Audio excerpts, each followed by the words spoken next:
divine warning by the prophet for the nations. The citizens of all national governments, all free national governments, according to their national constitution, are one family bearing one free national name. Those who fail to recognize the free national name of their constitutional government are classed as undesirables and are subject to all inferior names and abuses and mistreatments that the citizens care to bestow upon them. And it is a sin for any group of people to violate the national constitutional laws of a free national government and cling to the names and principles that delude to slavery.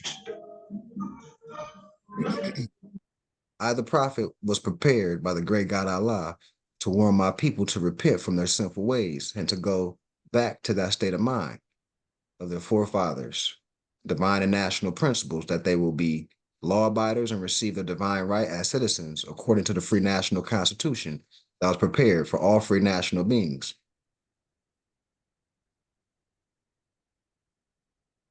They are to claim their own free national name and religion. There is but one issue for them to be recognized by this government and of the earth, and it comes only through the connection of the Moorish Divine National Movement, which is incorporated in this government and recognized by all other nations of the world. And through it, they and their children can receive their divine rights unmolested by other citizens, that they can cast a free national ballot at the polls under the free national constitution of the state's government and not under a granted privilege, as has been the existing condition for many generations. You who doubt whether I, the prophet, and my principles are right for the redemption of my people, go to those that know law in the city hall and among the officials in your government and ask them under an intelligent tone, and they will be glad to render you a favorable reply, for they are glad to see me bring you out of darkness into light.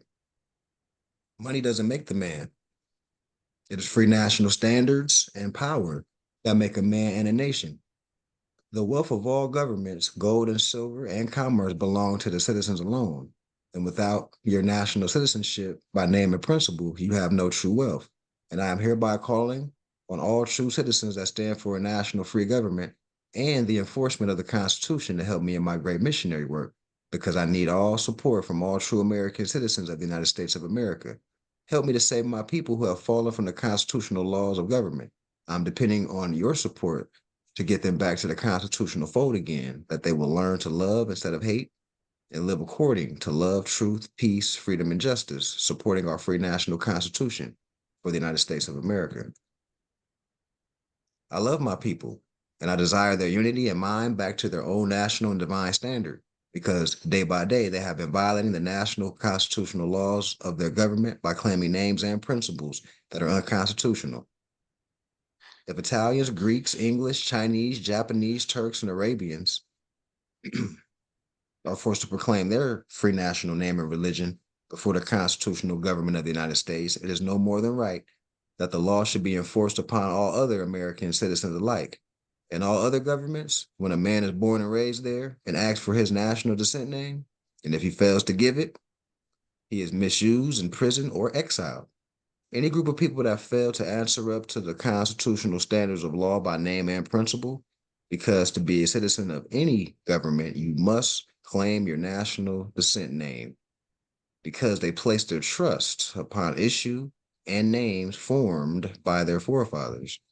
The word Negro alludes in the Latin language to the word nigger, the same as the word colored alludes to anything that is painted, varnished, and dyed. And every nation must bear a national descent name of their forefathers, because honoring thy father and thy mother, your days will be lengthened upon the earth. These names have never been recognized by any true American citizen of this day. Through your free national name, you are known and recognized by all nations of the earth that are recognized by the said government in which they live. The 14th and 15th Amendment brought the North and South in union, placing the Southerners, who were at that time without power, with a constitutional body of power. And at that time, 1865, the Free National Constitutional Law that was enforced in 1774 declared all men equal and free. And if all men are declared by the Free National Constitution to be equal and free, Since that Constitution has never been changed, there is no need for the application of the 14th and 15th Amendments for the salvation of our people and citizens. So,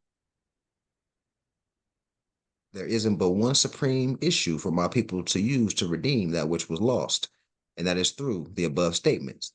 Then the lion and the lamb can lie down together in yonder hills, and neither will be harmed, because love, truth, peace, freedom, and justice will be reigning in this land. In those days, the United States will be one of the greatest civilized and prosperous governments of the world.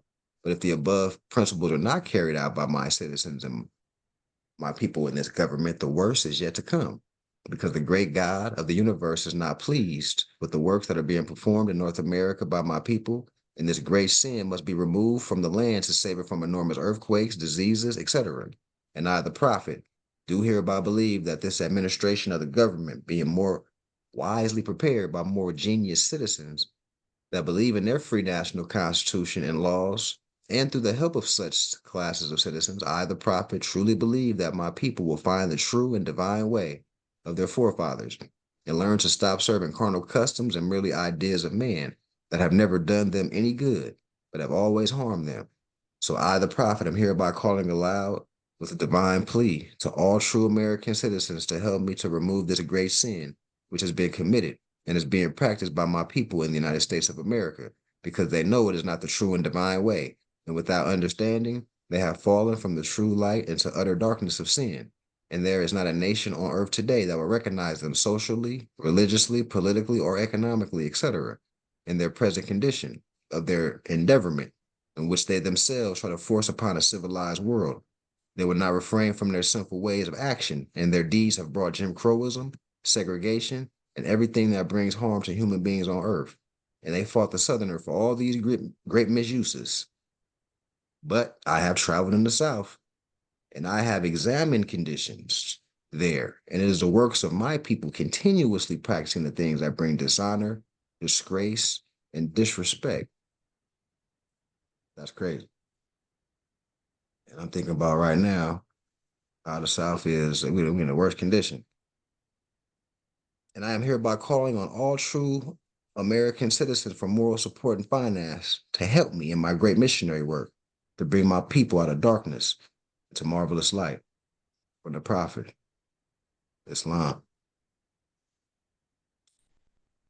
So there's a couple people, let me check the chat.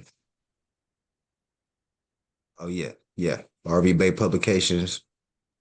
Uh, whoever wants to get a more comprehensive on the feds, check that out. Also, Peace and Love to Benjamin Bay, Brother Justin Bay. Peace and love, Morris. Peace and love, Morris. Love, peace and love. Peace and love. Ramik Bay, you back? Okay. You in here. I see you in here. Okay. I greeted everybody. So today, let's get into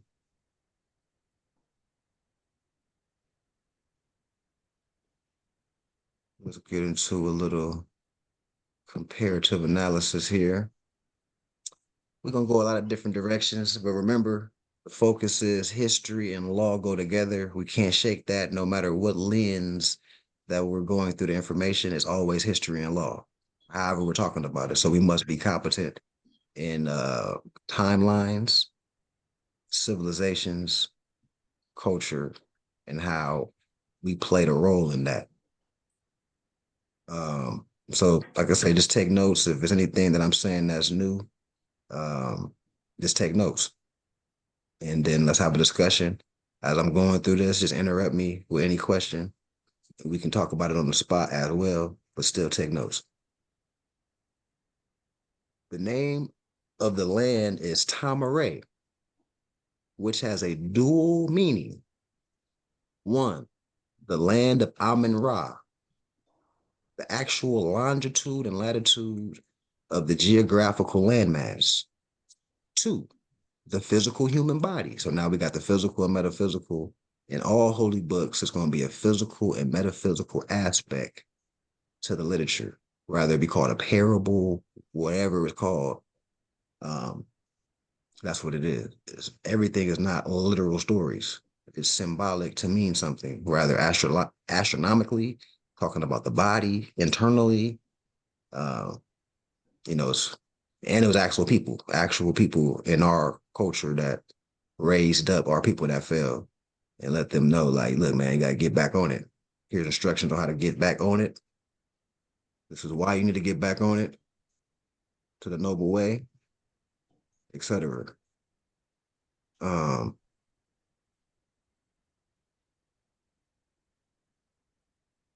the Moors, or Maurs or Moors, settled in what is called Tadanashi,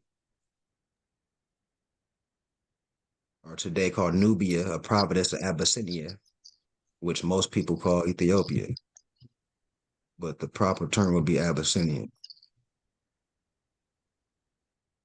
Set up, what did they say? What did we set up? School structures of science, language, law, mathematics, government, astrology, military, alchemy, physiology, geometry, etc. These were your Neteru, or so-called gods. Just Moors. Just Moors. That's all. The Moors, once again, Maurs, vowels are interchangeable. When we're dealing with etymology, it doesn't change what we're dealing with. Just because it's just MR, if it's MOOR or MUUR. And I'm emphasizing this for a reason, because it's important to know we're talking with the people. That is no different. I have Just a more. question. Okay, go ahead. If I may. I know it doesn't necessarily change, but would it, depending on how it's spelled, would it pinpoint a time frame or a civilization or a time and a period or a Yep, land or a landmass? Yep, exactly. What you just said is the only way. Now, how you're saying is how you should be looking at it. We're all Moors, but the way it's spelled denotes a different time frame or era of a civilization of Moors. You just said it. Your intuition took you there. That's it. That's it. Because when it's MAUR, now we're dealing with BC. Are we dealing with, you know, more ancient civilizations than what you got, like with the treaty, the 1700s, and you know, it's a different, we're talking about a different time frame, but it's still the same bloodline, right? Right. Hey, Mafi, let me ask you a question, right? I'm sorry, everyone, just want to interject. Where do MUUR fit in? Because now you got the land of Mu. So Right. and now we're dealing with what? The Americas, right? Yeah, dealing with the Americas in ancient and prehistoric time. Mm-hmm. Right. So and as you can see, as we read, we're gonna start getting into, you know, more ancient, what they call glyphs on pyramids. They had the Moor on there and stuff like that. Oh, brother Brian, peace and love, man. It's great to see you guys. Thank you for having me. I didn't. Islam. I'm glad to be part of it. I just had a question about the Neter so-called gods. Is that I guess short for the Medu Neter? The same thing? Yes. Okay. So Metanetter, like what they commercially call hieroglyphics. Hieroglyphs, yeah. I'll be commercial, but it's a misnomer? Yes, a misnomer. So it's like Mother Nature carvings or glyphs, basically. So we wrote things on stone to represent things, ways of life, culture, etc. You know what I mean? And then first books or anything, like, just writing things down, right? Mm-hmm. And it lasts forever, right? It lasts forever. That dang. Those came in. That's crazy. How's Majiel? Peace and love. Peace and love. Peace and love, Morris. Peace and love. Peace and love. Islam. Peace. Wow. Peace and love. All Hey, right. so just for one final clarification, so I'm concrete. So MAUR, would that pertain to Mauritania, and MOORS, obviously that would pertain to our North African ancestors who went into Spain, right? Or no, MAUR would pertain to Kemet. And then MAURI, would that pertain to Mauritania? The Moors of Mauritania? Right. Okay, so let's just scroll down. We're about to get into this. Basically, what everybody's asking, we're about to basically talk about.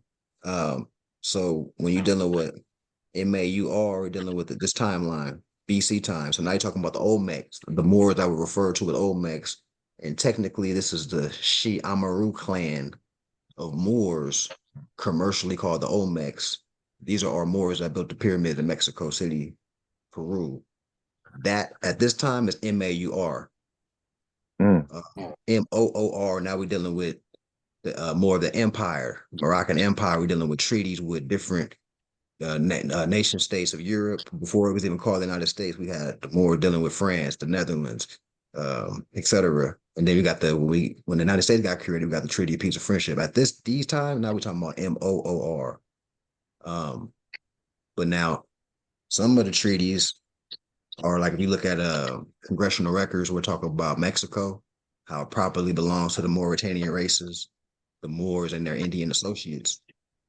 Now we're talking about a reference of Mauritania now in America, and the annexation to Texas, before Texas turned into Mexico. Now we're talking about what, 1940s, and that reference was referencing 1700s. So it's just about knowing that it's talking about the same thing sometime, and just knowing that it was a timeline. But and then sometime in different language, because like I say, Latin is more. You say more in Latin, more, right? Like you get time more. That's why we say it's not Egypt, it's time more, the land of the Moors. Like when you make now it's a compound word, and then the commercial, oh, it's just Egypt. That's a commercial way of saying time more. How'd I do? How'd I do with that? Everybody clear? That answers the question. No, yes, sir. Yes, Okay. sir. It's also when they conquer, when they were conquered, they start changing the names and the land names. Mhm. And one way you could really start to figure that out is if you go to the United States and you start looking at how they start moving people, then they start calling them different, or the tribes. Once they move the tribes, they start calling them different people, and that's why everybody's so confused or say that they're different. It's just what they do. That's their policy when they conquer. Mhm. Divide and conquer. Because what that does is it Yep. confuses the people of the land. People that are Right. Aboriginal indigenous to the land, now they confuse on their history. And now you Right. classify this like incompetent. Now you become a war. Now you become chattel property now for that reason. You know Yeah, because I used to think I was Hispanic for the longest time, and I started looking up the word, and I was like, and then I started figuring out what it meant. I was like, that's not me. And when you go see the more, then it's you're tied in more. It sinks in. It roots you. So there you go. Right. Mm. I agree with the rootness, because if you ask like a common American or a person that looks like us, who are you or where you come from, the answer is crazy. Right. Okay. Good combo. All right. Where I leave off here, let's see. So we got MAURS. Also, the Moor is also, or with an S, because more would be plural. So now we're talking about an organized nation. It'd be a nation of high priests, but one more by itself, singular, will be a high priest. Now, what is a high priest? Right, a Gnostic, one that knows knowledge on all levels of cosmology, seven liberal arts, how to use vibration to heal, how to use earth for medicine. You're the Magi. You know everything it is to know while we're having a physical existence, construction, math. That's what a high priest is about. You can counsel human beings. Humans can come to you that's distraught, and you can make them feel good. A counsel. Organizing, right? Yeah. That's equivalent to adept? Is that correct? Oh yeah. You can sum it up to That's you can summarize it. Yeah. Can I ask you a question though? Because that's like a kind of a big responsibility. Like the moral standard required to uphold that is a lot. You got to keep that all the time. That's why it's a divine and national movement. It's not for everybody. That's where you get the 144,000 type of thing. It's like everybody's not ready for this space. Yes. Yeah, many are called, but few are chosen. So then, is it wrong to call yourself a chosen one? Or you just have to just stand in that?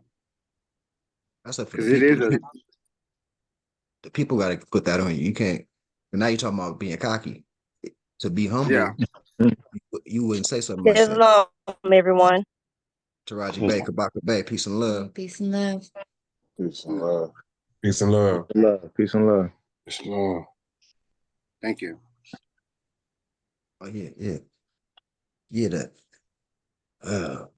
That's beautiful, man. I'm loving this. The comments.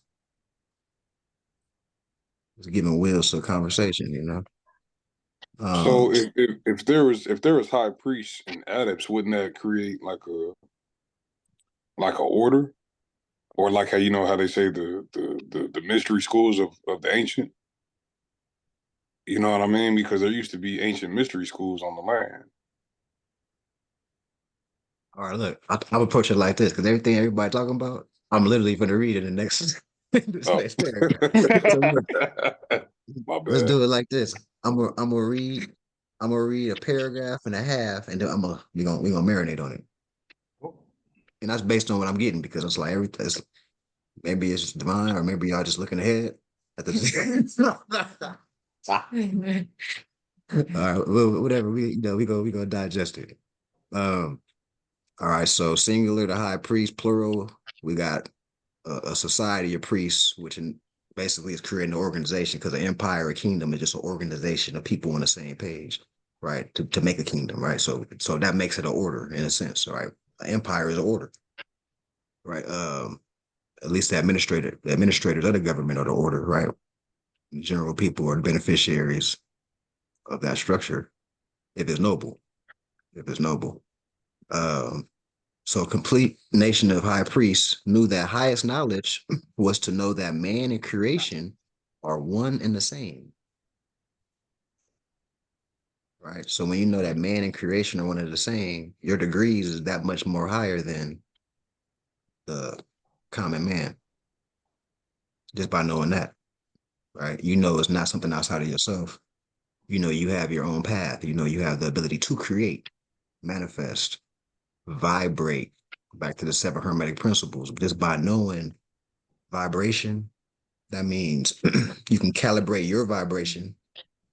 You can calibrate your thoughts, which creates your vibe. Because whatever is on your thoughts is creating your aura. If you got positive thoughts, like people gonna be like, oh man, this is different. This is different. Right? You know what I mean? Like it's a different order. So, and then based on that, now you're magnetizing a certain type of people. If you had a different energy or a different frequency, you're going to gravitate or magnetize that. So it's a direct correlation. So understanding that is key, and it's part of Moorish science, actually. These are other aspects. Of course, we got the history law, but we got metaphysical, the vibrational, meditative. Like I say, knowing things on the earth that heal you and cure. It's a lot of aspects to Moorish science.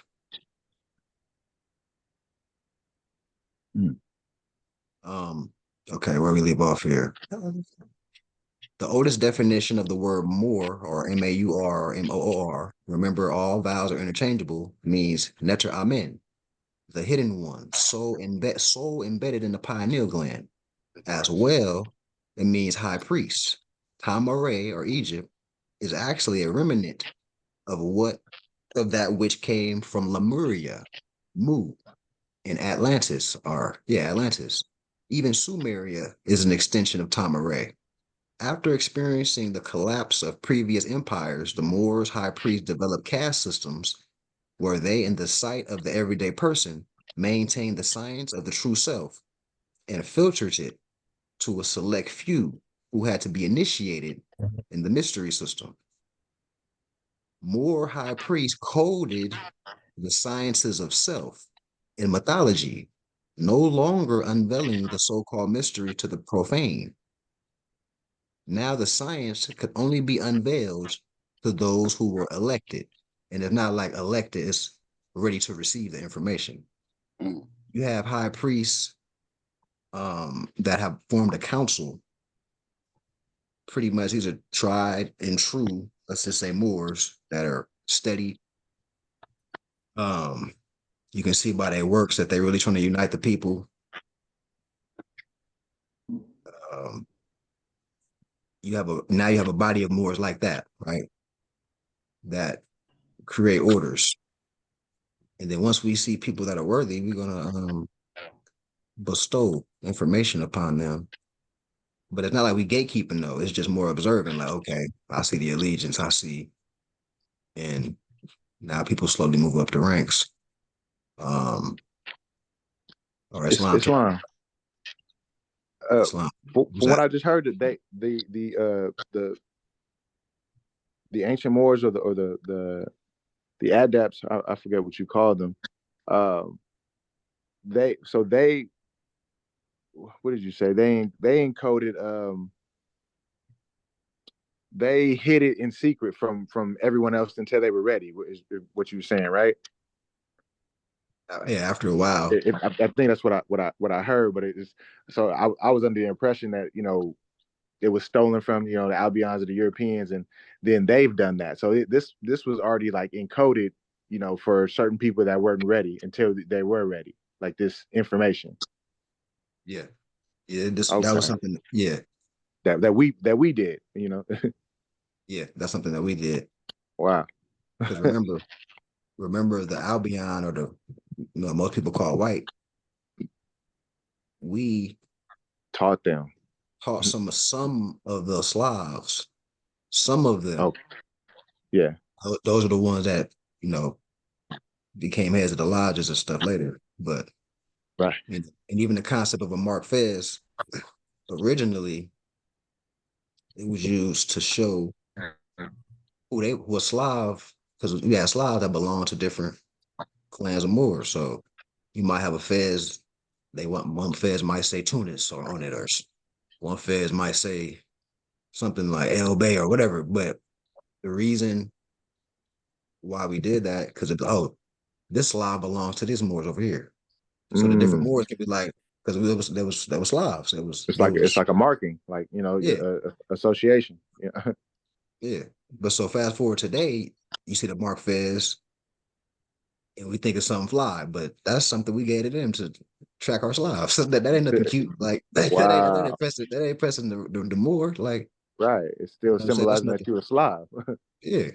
And of course today, but on top of the fact today, the moon is facing down with a scimitar over it. So they went a step further, of course, symbolizing the scimitar, that. the sword? Is that the sword? Yeah, that's a sword.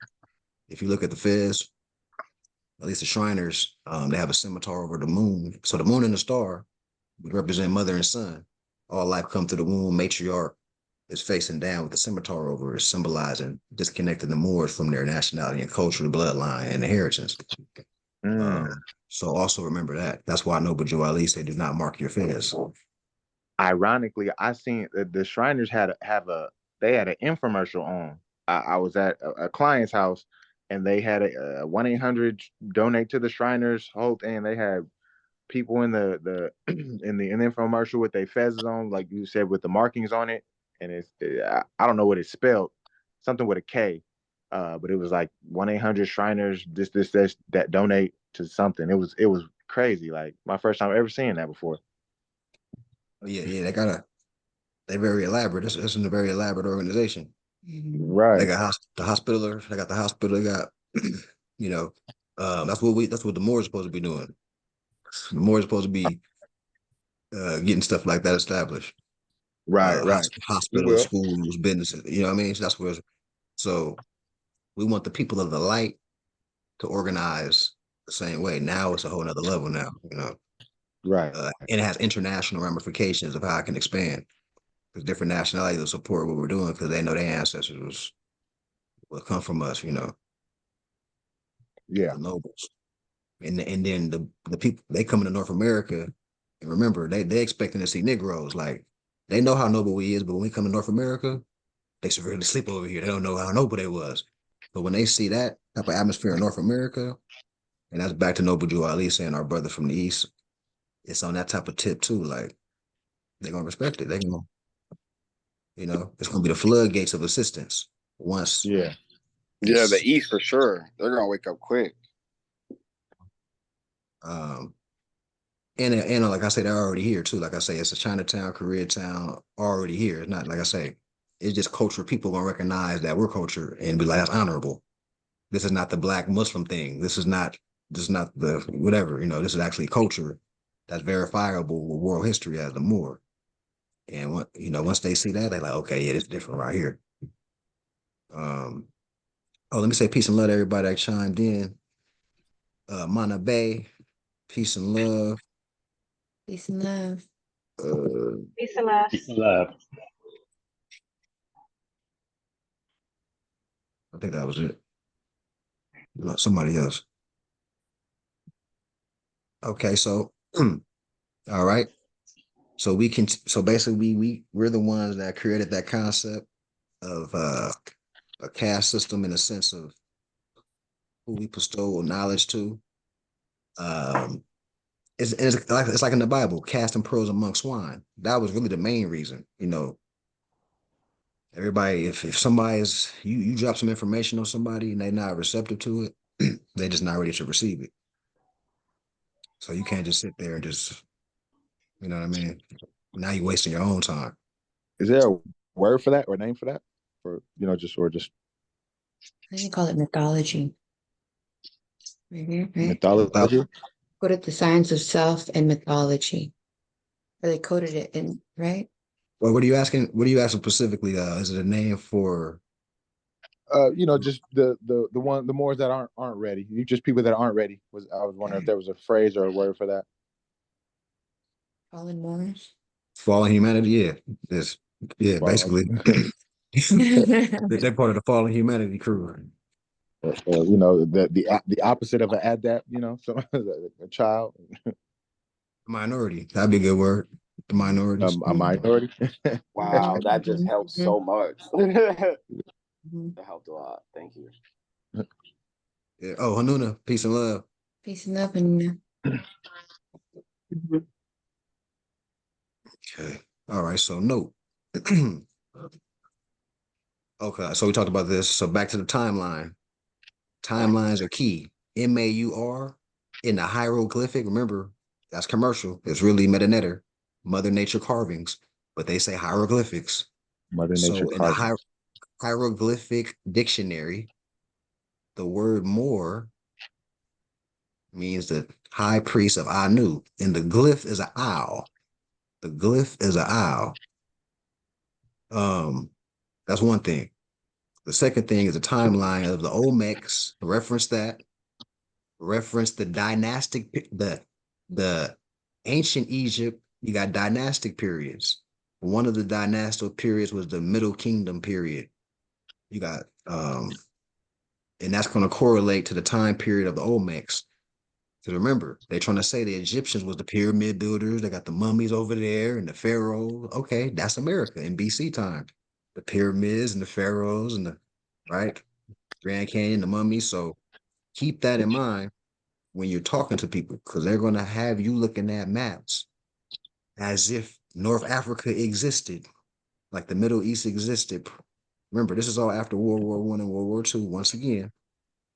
So remember, the Reconstruction period to scramble our minds is on a lot of different levels. If they have us foggy on history and law, that's what makes you a minority. So, of course, it sounds like, oh, wow, because we've been asleep.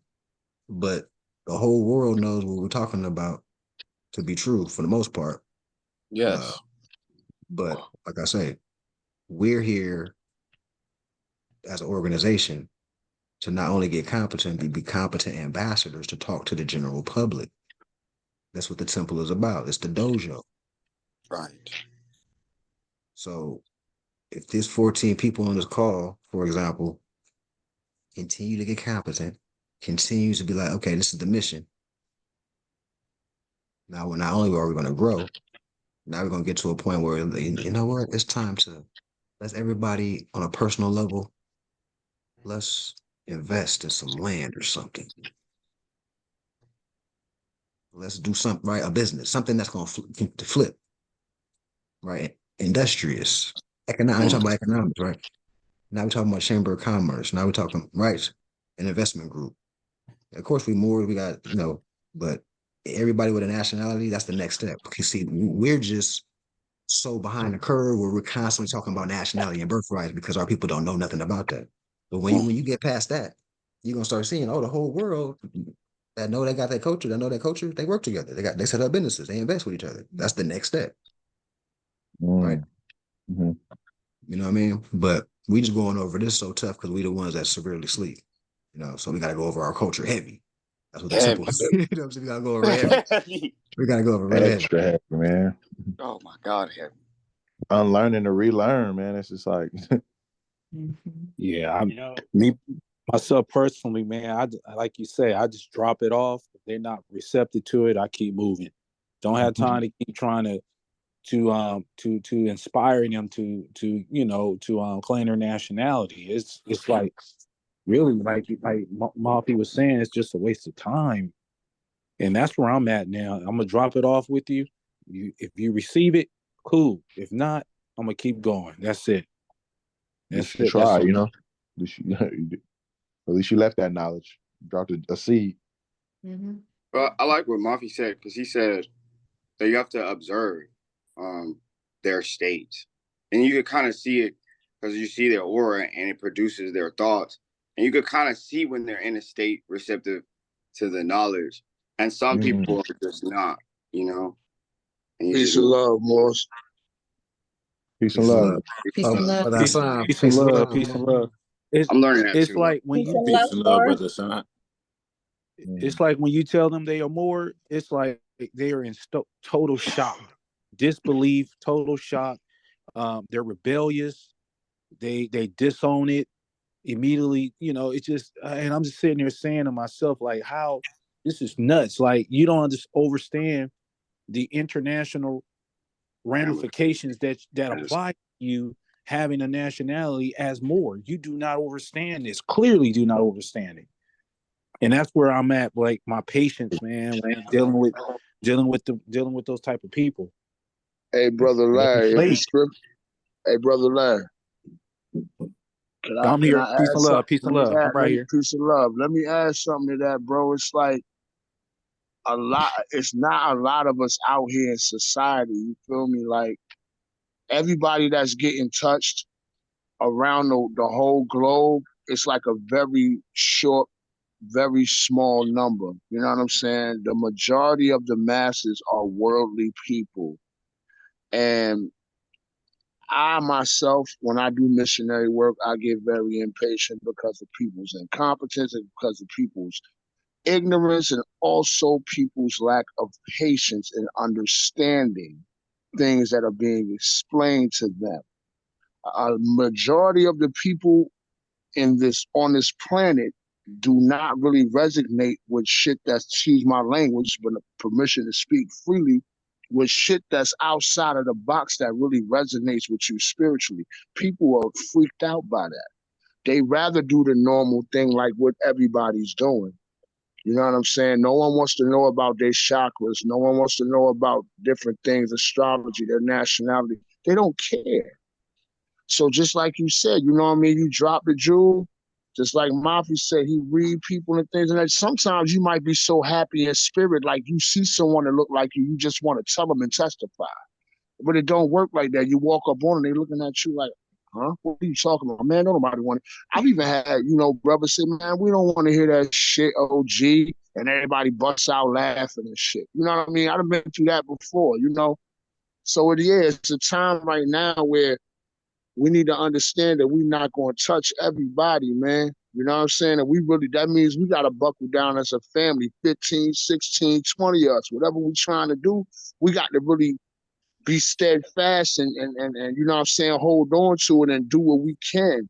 In the midst of surviving and taking care of our families, we got to donate and contribute and do what we can together collectively. You know what I'm saying? Even though we still going to do our missionary work, but it's a cold world out here. And it's only a few of us that got the light, man. Can anybody understand where I'm coming from with that? Yes. Yes, I That's agree with because you. they still colonized. They still had that mindset, slavery mindset. Yeah, Word. state education, man. State education, Mhm. indoctrination, miseducation, brainwashing, In all those type. reality, you have to come into your own. You have to come into it as Word. your own. You Yeah. can't be forced, because then your people think you're trying to change them. So it's not like that. You got Word. you just gotta talk to them. If they don't accept it or they fight you, then they're not ready for it. Just walk away. Just Nah. walk away. Yeah, but You know I what I mean? fight Because sometime with them, go back right, and but forth, but it's you're not fighting worth with it. yourself at the end of the day. You're hurting yourself, and don't do that, because I was right there with you. I was right there. I did the Word. same thing. I walked that path. I realized, you know what? I was just gonna talk to them. If they're not in tune with it, they're not ready. Don't fight it. At least I gave it to them, and they'll marinate it. It's there, and eventually it'll grow. It will grow, because they'll see. Okay, it's not working this way. Let's just try it that way. Mhm. That's Word. how I did. This ain't working for me. What else can I do? How do I do it? And It's and called it's insanity. and it depends on the area in which you're in. Like the vibe is, if y'all understand what I'm saying, the vibe is different in the South when you talking that stuff compared to like in New York or in Philadelphia or in California. It's a different vibe when it comes to that. You know what I'm saying? I find out that the southern states, they do have little sects here and there of conscious people, but it's not a strong thing. I see in California, it's a strong thing. I see, in New York, it's a strong thing. In Philadelphia, it's a strong thing. But in certain areas, it's very hard. Like I'm in the South on the East Coast. So it's like, a lot of people are mad programmed and scared, You know what I'm saying? People are so scared. Like if you give them the formula and put it right in their lap, they'd be like, I ain't doing it. Just like the Right. slave mentality. You know what I'm saying? A, Like, a lot of people so want to see it. yeah, They want. I don't want to say follow. They want people walk through the fire and say, "Oh, he did it. I can do it." That's yeah, about it. yeah. I had a few brothers that I was in a crew with in the shipyard that, they listen to me, you know what I'm saying? And they listen to what I'm saying and stuff. But it's like the first thing come out their mouth is, oh, I want to see if I heard the Moors don't pay taxes. Is that true? I'm like, brother, I'm not going to give you that information just right offhand, brother. I need you to understand the foundation of it. You understand? Before we Right. get There to you all go. of that, you need to understand the fact they Yeah, don't want to do that. I'm yeah, saying, yeah. They but I want yield the they floor. want. My Exactly. bad, man. I ain't trying to sidetrack or nothing. I came in the Zoom late, but you know what I mean. I yield Awesome. the floor now. You know what I'm saying? We need that. I Yeah, appreciate that, man. I look forward to that big OG Hassan energy, man. yeah, man, No Hassan, doubt. man, keep that energy flowing, man, because I feed off of it, and I'm definitely resonating with you. If the information you just share, it definitely resonates with me when I'm trying to explain this to other Moors per se, unconscious Moors, trying to spark that Yeah, light, trying it's to give them dangerous, that little bro. nudge. They not even objective, bro. They're not even Yeah. objective to even research on their own, nothing. They just immediately shut it down. I'm not a more, or they go into all these different various I'm black. phony I'm a nigga. identifications. I've been a nigga all my I'm life. black. What you I'm a talking Hebrew about? All that. I done Israelite. heard all that, man. I'm like, I'm man, like, man, I'm from Samoria. I'm from Samoria. All these, I'm like, man, are you kidding me? I'm like, uh, bro, you're not doing the right knowledge, man. know it You all. know? And it's, the sad thing, the strength that we need is lost in the foundation of the adversary, bro. All them guys that's out there doing street shit, they got the strength to be leaders. They out there doing street shit instead of putting their minds to something and leading in a positive manner. You feel what I'm saying? I Right. know a lot of But stand. I know a lot of stand-up guys, man, that have the heart and the courage. And if they got into the more science, they would be unstoppable force. But they'd rather be in the street. You know what I'm saying? Man, you know, I was gonna say everyone wants change, right? Everyone wants change in this country, but fundamentally, you have the people have what has to be acknowledged is that the identities, the true identities of the people of the land here has to be acknowledged in order to move forward. How are you gonna fix anything if you fail to recognize the nationalities of the Aboriginals? That has to be addressed first and foremost. It has to become mainstream. It has to become mainstream. No more playing this black role. So every time I get an opportunity, I'm going to correct you. I'm going to correct you. And if you mislabel me as black, I'm going to check you. Period. That's just the way I'm coming at it, man. Because my patience and everything else, and playing this game, this corporate game, I'm fed up with it. I want to lead the world, as they say, lead the world. Man. I'm ready to lead the world. And you notice everybody, all sects of life, Mafi, everybody that's really enlightened and in tune with a different part of nature, they are in the world, but not of the world. I'll give you an example, like the Tibetan monks. They are isolated. They somewhere in the Amazon with a monastery where they don't see nothing but their family. They training in whatever they training in, which is martial arts. But us, we'll be training in the dojo with our minds. But we won't be around all that riffraff and jive. You feel what I'm saying? It's a whole different ball game. It's hard to move the straight and narrow when all this riffraff and jive around, bro. You feel what I'm saying? Yeah. And with the world. To add on to what y'all saying too, first of all, before I say that, let me acknowledge with the chat. Benjamin Bay put something great in the chat. We'll be talking about Noble Joe Ali as far as everybody not, ready to receive. Those who with me now or with me back then, right? So the ones that are actively wake up, we the ancestors. We are actually the ancestors in real life. The people today that wake up to nationality and birthrights, and it's not a conflict, they get it like, oh, this make perfect sense. And then you can tell me with the conviction, we the ancestors in real time here to do the great work. And we have to accept that responsibility. Like we the chosen. We are chosen. Now I get what the brother was saying earlier. We're chosen in that sense, but I'm not gonna walk around and tell people I'm the chosen one. I'm not gonna be boasted like that. But in a sense, we are chosen because we got baptized with the truth, and now we woke, and ain't no looking back. To look back now it won't even feel right. Go back to saying black and telling people that that what I mean. You got a responsibility now. It's like you can't shake it. Like Spider-Man. Yeah, man. Like Spider-Man. Yeah, you're right about that, Mark. Like, you're right about that. But my main point was, now that we into this, we just get creative. Like me personally, I feel like the music, putting more music out as a way, as an angle. Like by me being an entrepreneur and the nature of what I do, I'm always in the public anyway. So it's easier for me to do missionary work 4 or 5 days out the week because I'm pushing merch anyway. When they get up to me, they're gonna see the book, they're gonna see the national ID card, they're gonna see the Feds turban, they're gonna see insignia, like what, and it allows me to go into that space, right? So I feel like nature, the universe put me in this position to do this great missionary work, like kind of shape my life to do what we're doing. And when you're talking to the people, you're gonna run into people, and you're gonna start networking. And like for example, I ran into the dude from Bone Thugs the other day. This is just an example, and it was just about music. Yeah, exactly. I hit the streets. You got to be active. And we were just talking about music. I didn't even know who he was affiliated with. And then we started talking about doing some shows and like, can I push some merch at the show? And he talking about his cousin Lazy Bone. I'm like, oh man. And this is an example of that wouldn't have happened if it wasn't being active. He didn't even, how would he know that Khalifa Society or an ambassador of Khalifa Society even exists if I wasn't out for him to see? Right? He can come, talk, get some information, get some merch, get invited to a temple meeting. Like it's an ambassador. Right? So that's what I mean. All we gotta do is continue that. Don't get discouraged. Believe me, it's a higher percentage of people that's like what everybody talking about, not ready to receive.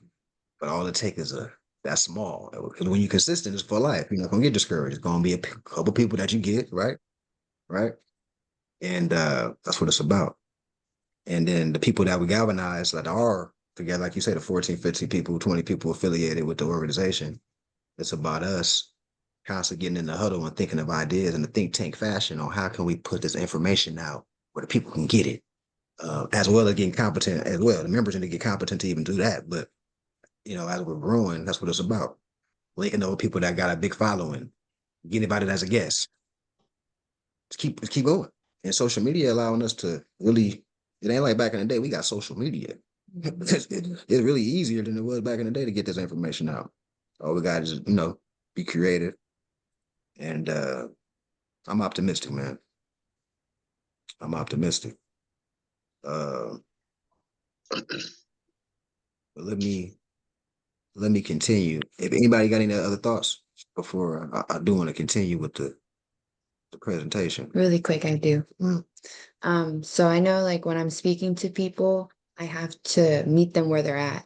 So I kind of like talk to them, get to know them a little bit and see what kind of information they give me. And based off of that, whatever connection I can make, I bring it up and then that clicks with them a lot better. And they are able to like resonate. So it's almost like you meet them wherever they're at and then help bring up with the knowledge. That's how I approach people. And I kind of like throughout time, like everyone was saying, like water them with information, because I see them on a weekly basis. So I kind of, pop in and they talk to me and I kind of throw some information and knowledge out there and kind of see how they receive it. And it's usually pretty positive and they're kind of like, but people are scared. People are scared and, like it'd be a big responsibility, right? A big change. So yeah, like everyone's saying, not everyone's ready for that, but that's like my approach for people. So I just want to throw that out there. Mm-hmm. What about Brother Murphy? Yep. Go ahead, brother. What about doing some like community work? Like I said, like the example from like the Nation of Islam. I know them from hitting their feet 10 toes to the curb in the face of every wino, alcoholic, drunk, smoker. You know what I'm saying? Like I think in order to get in contact with the youth go by off of what they see. Usually, if you've ever posted in the hood, who does everybody protect? The people that's doing the activist work. Oh man, leave that dude alone, man. He just trying to help such and such down the road. You know what I mean? We're not really worried about such and such. We see him all the time. He pass out the papers or he pass out the bean pies or, you know what I'm saying? So it's also about our image in the communities with the community. You know what I'm saying? I think if they looked outside and they seen 20, 30 Moors with fezzes on picking up trash, picking up, or just whatever, you know what I mean? Just outside, 30, 40 Moors outside picking up trash, helping out the community, talking to the kids. Mm-hmm. In just one neighborhood, that'll spark lot of conversation, and it could really send the direction of the Moorish movement through the roof. That's real. I agree. And I also want to just add in, Sheik, I want to add in that internet is like a gift and a curse, my guy. Like you got to be careful because like you spitting some real shit and like everybody, just like we saying, all of us are saying, everybody not resonating with it. You know what I'm saying? Like you got enemies as well as you got friends, my guy, and you ain't doing nothing but trying to spread love. You hear me? Like everybody that has the potential to make a difference, them people be looking at them and watching them. You feel what I'm saying? We don't want that type of heat either, bro. Yeah. You know what I'm saying? Like, I got to think about that. See, I'm way in Virginia. Cause like I said, all of us on this Zoom right now, if shit came down, we would protect anybody in the family. You know what I'm saying? You only got a certain amount of people around you. And some of the stuff be fire, bro. Just like you said the last Zoom, I got in my inbox, motherfuckers be tripping sometimes. You got to be cool, bro. Just, you know what I'm saying? Meditate more on what you really need to push out there in the public's eye as far as social media is concerned. You know what I'm saying? Because it's a lot of people on your social media that ain't for us, bro. They just watching to see what kind of information you may put out there or what you may say. We small right now, but what if we do get as big as the Nation of Islam? Everybody know the Nation of Islam is in the government's pocket.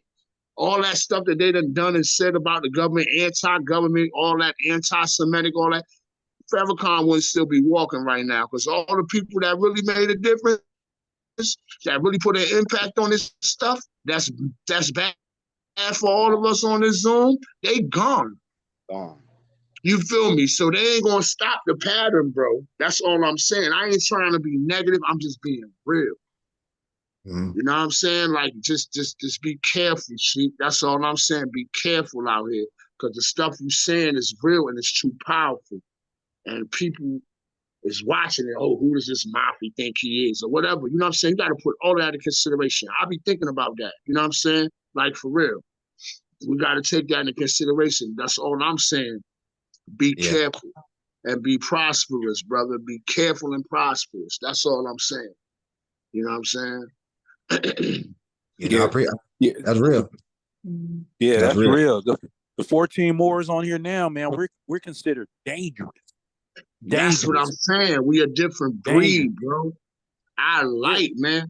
Like the Empress sent me all this information, bro. Like, and I'm reading this stuff that she sent me, and it's crazy, bro. Like, our light is about to be crazy. We got to be careful, man. I know we need more people to move better as far as getting land and all that stuff, but the Most High has his hands on each and every one of us on this Zoom call. Exactly. Whatever is for us will be for us, Mafi. Trust me.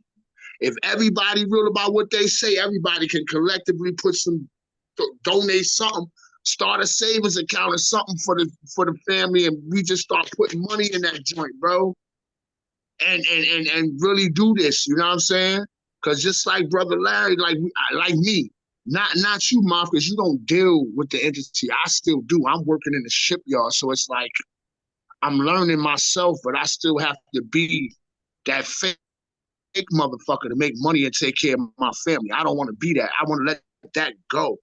But it's so hard to, because of the way everything's set up. And I'm being patient. I'm moving slow, Mom, but you know what I'm saying? We kind of got to like get our foundation together and really start doing shit, like going to wherever we got to go. If our first step we're going to be in California, fine. Everybody on the East Coast need to fly over that motherfucker. We go to the government facilities, wherever we got to go, and talk our talk and walk our walk and get what we need and what we're supposed to have and what's rightfully ours. Then once we get our little town, our little Saigon, like you said, we get our stuff set up, then for real, everybody will see, oh shit, I mean, excuse my language, man, but oh snap, they got their little stuff, you know, I see how they dress and they got the feathers on. Who are y'all? And then it'll gradually get big. You know what I'm saying? Because at the end of the day, even though we're gonna be politically correct with the laws and things of that nature, we still up against an entity that has some things that, you know, will wipe us out with a snapping of an eye, man. You know what I'm saying? So we got to be cool and calm and collective. You know what I'm saying? And just move real slow and real militant and be cool, man. That's what we got to do, bro, and we'll be all right. We can't see, I don't want us to seem like we arrogant, you know what I'm saying? Because, you know, they'll send a drone or some shit. You'll never know, bro. Like, this shit crazy out here. We got to really take that into consideration. You know what I'm saying? And I just want to say that I love all y'all, man, and thank all y'all. Every one of y'all have contributed to my knowledge and my schooling that I'm in right now. And I want to thank all of y'all. You know what I'm saying? I yield the floor. Wow. Islam, I appreciate that, man. And that's why we need that energy. The energy is good. Everybody on here on another level has a ruling planet, and that's the whole point. It's a universe on the Zoom call. Everybody got a ruling planet. They've got a sign, and your energy is needed. Everybody energy is needed. You know, so to put it with the collective. And but I do want to touch on the fact, a couple of things that he said. Yeah, man, once we start getting into doing stuff, like you're talking about land housing, but they say the revolution is not televised, we're definitely not going to be putting out there like that. And from what we're doing internally, once we get to that level, that's more, you know, but we'll just keep using Instagram for information, getting information out there. But yeah, that's definitely I'm glad he said. I'm glad Brother Hassan said what he said because that's what everybody need to hear. Because it is a certain seriousness to what we're doing, and people need to take it serious and buy in. You know, but it needs to be institutions of learning where the doors is open, or we having a meeting where people can know they can come get the information, rather be a physical temple, which we're trending towards, or just doing missionary work and centralizing people to this platform right here. Then we can keep building. But no, I appreciate that. So I'm gonna continue with the demonstration. Let's see where we leave off. I think you're reading this now. Yeah. So the time frame with the Olmecs, same thing. We say ancient Egypt, we're talking America. The Moor is also the high priest, the Anu. Remember, we're learning our culture. That's what we're doing right now. We're learning our culture. So when we're talking with the Feds and Turban, we can just speak our ancestral culture, let people know what it is, like everybody else. So note, MAUR, Moor, is also a title, meaning it is a position of achievement. Esoterically, the achievement is the supreme activation of the pineal gland, i.e. the crown chakra, Kundalini or Shiva, by the mother principle called Kundalini Shakti or Shikna or Sekmayat, Mayat. Mayat, there we go, that Mayat word, balance, Islam, balance, right? The Mayans, right? Or Usheta or Urias, the high priest of Anu, is another form of Amun and is the same as the biblical high priest order of Melchizedek. Dr. Yusuf bin Jakin verified this as being a 32-degree international Freemason member and grand potentate of the Crescent Shrine. So whoever doesn't know Dr. Yusuf bin Jakin, he's an author, but the reason I want to highlight his fraternity allegiance, because it shows you a lot of the PhD authors or high-level authors, they'll put information out, but it'll be like 30, 80% true, 20% like a little throw-off type of deal. And that's because they're Mason. They can't give you the blunt truth. But that was like a side note. The main things to digest as far as the Moor and how your job is to activate self-mastery, be a high priest amongst yourself. Now, here is a picture of the brother I just mentioned, Dr. Yosef. Dang. So as you can see, he's part of the fraternal order. And when I talked about earlier with the moon and the star facing down, because typically it's upright, right? And then the star, right? Mother, son. The mother is disconnected. What is mother? It's dealing with inheritance, how things are passed down, dynasties. All that is disconnected. So we talked about it from one lens. Original conception is the Slavs. We mark their fezzes to show what clan they belong to, what clan of Moor that they belong to. Later on, it was even went a little further and is on purpose to disconnect you from mother or your bloodline, or you don't know about your bloodline.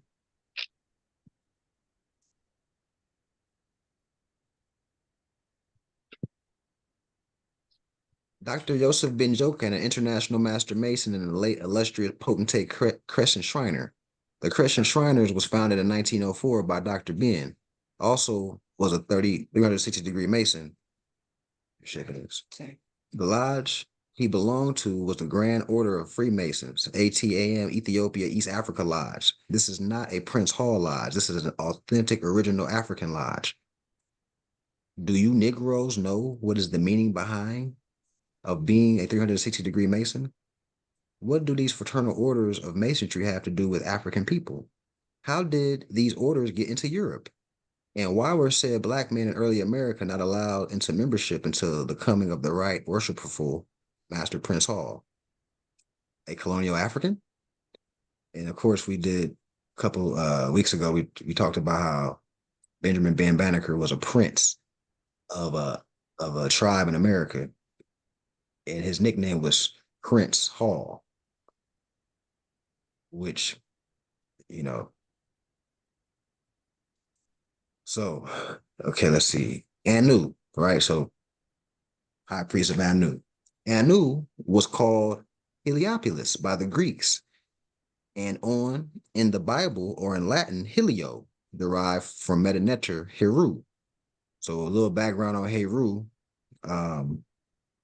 or the phoenix, or the bird that's on fire that emerges out, that shoots from the ashes, shoots from the ashes. That's symbolic for ascension. You're on the way to activating the pineal.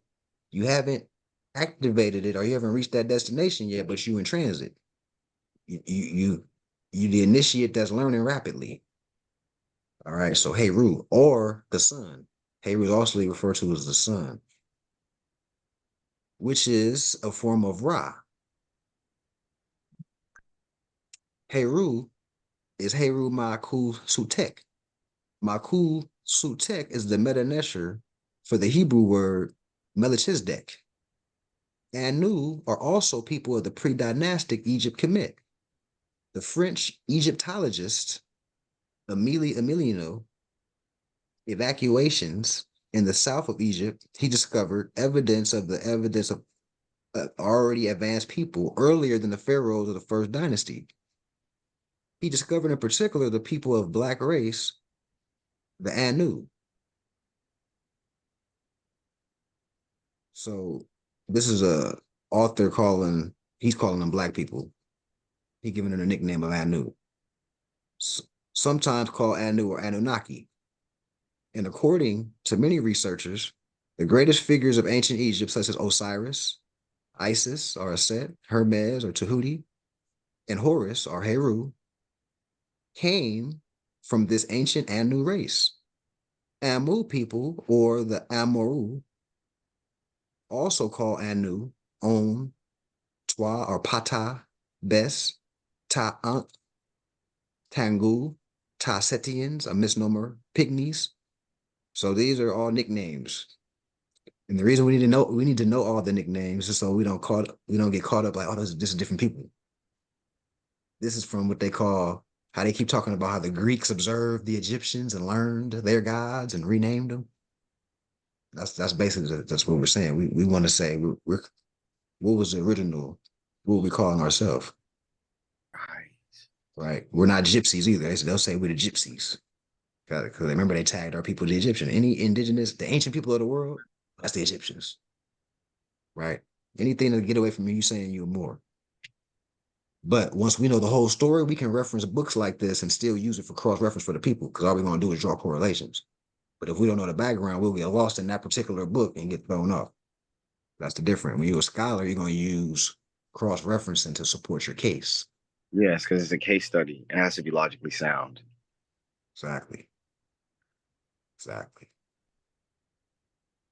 The Hidden Life in Freemasonry by W. Leadbeater, 33 Degrees, states, quote, at one time, the Pygmies, and now we know a Pygmies is a misnomer, they're just referencing the Moors, were spread over a great deal more of Africa than at present, and some of them were the first people to enter Egypt.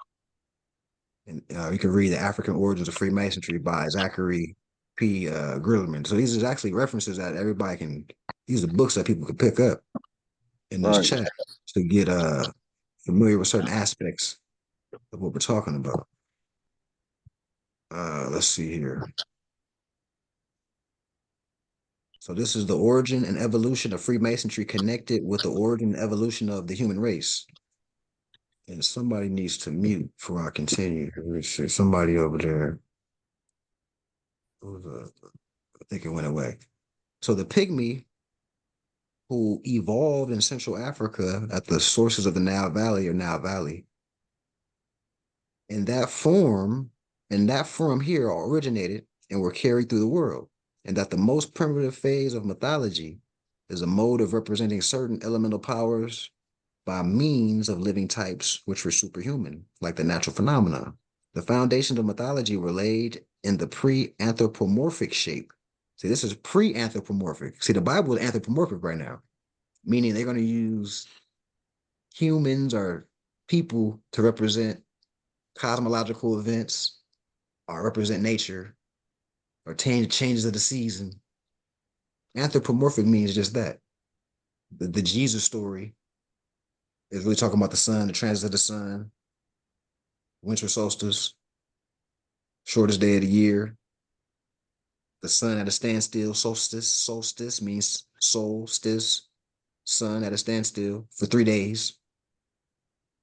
He's in the tomb for 3 days. Jesus is resurrected from the tomb, right? So these are examples of what anthropomorphic means. So we're talking about the Moors were pre-anthropomorphic. It was culture before religion. The Moors had culture and then created religion for our people that lost their culture to get them back up. That's all. Moors created religion.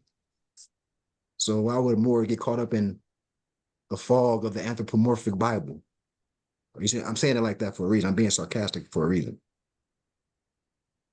Egypt alone preserved primitive gnosis, Gnostic, measurable, scientific, exactness, right? We're Gnostics.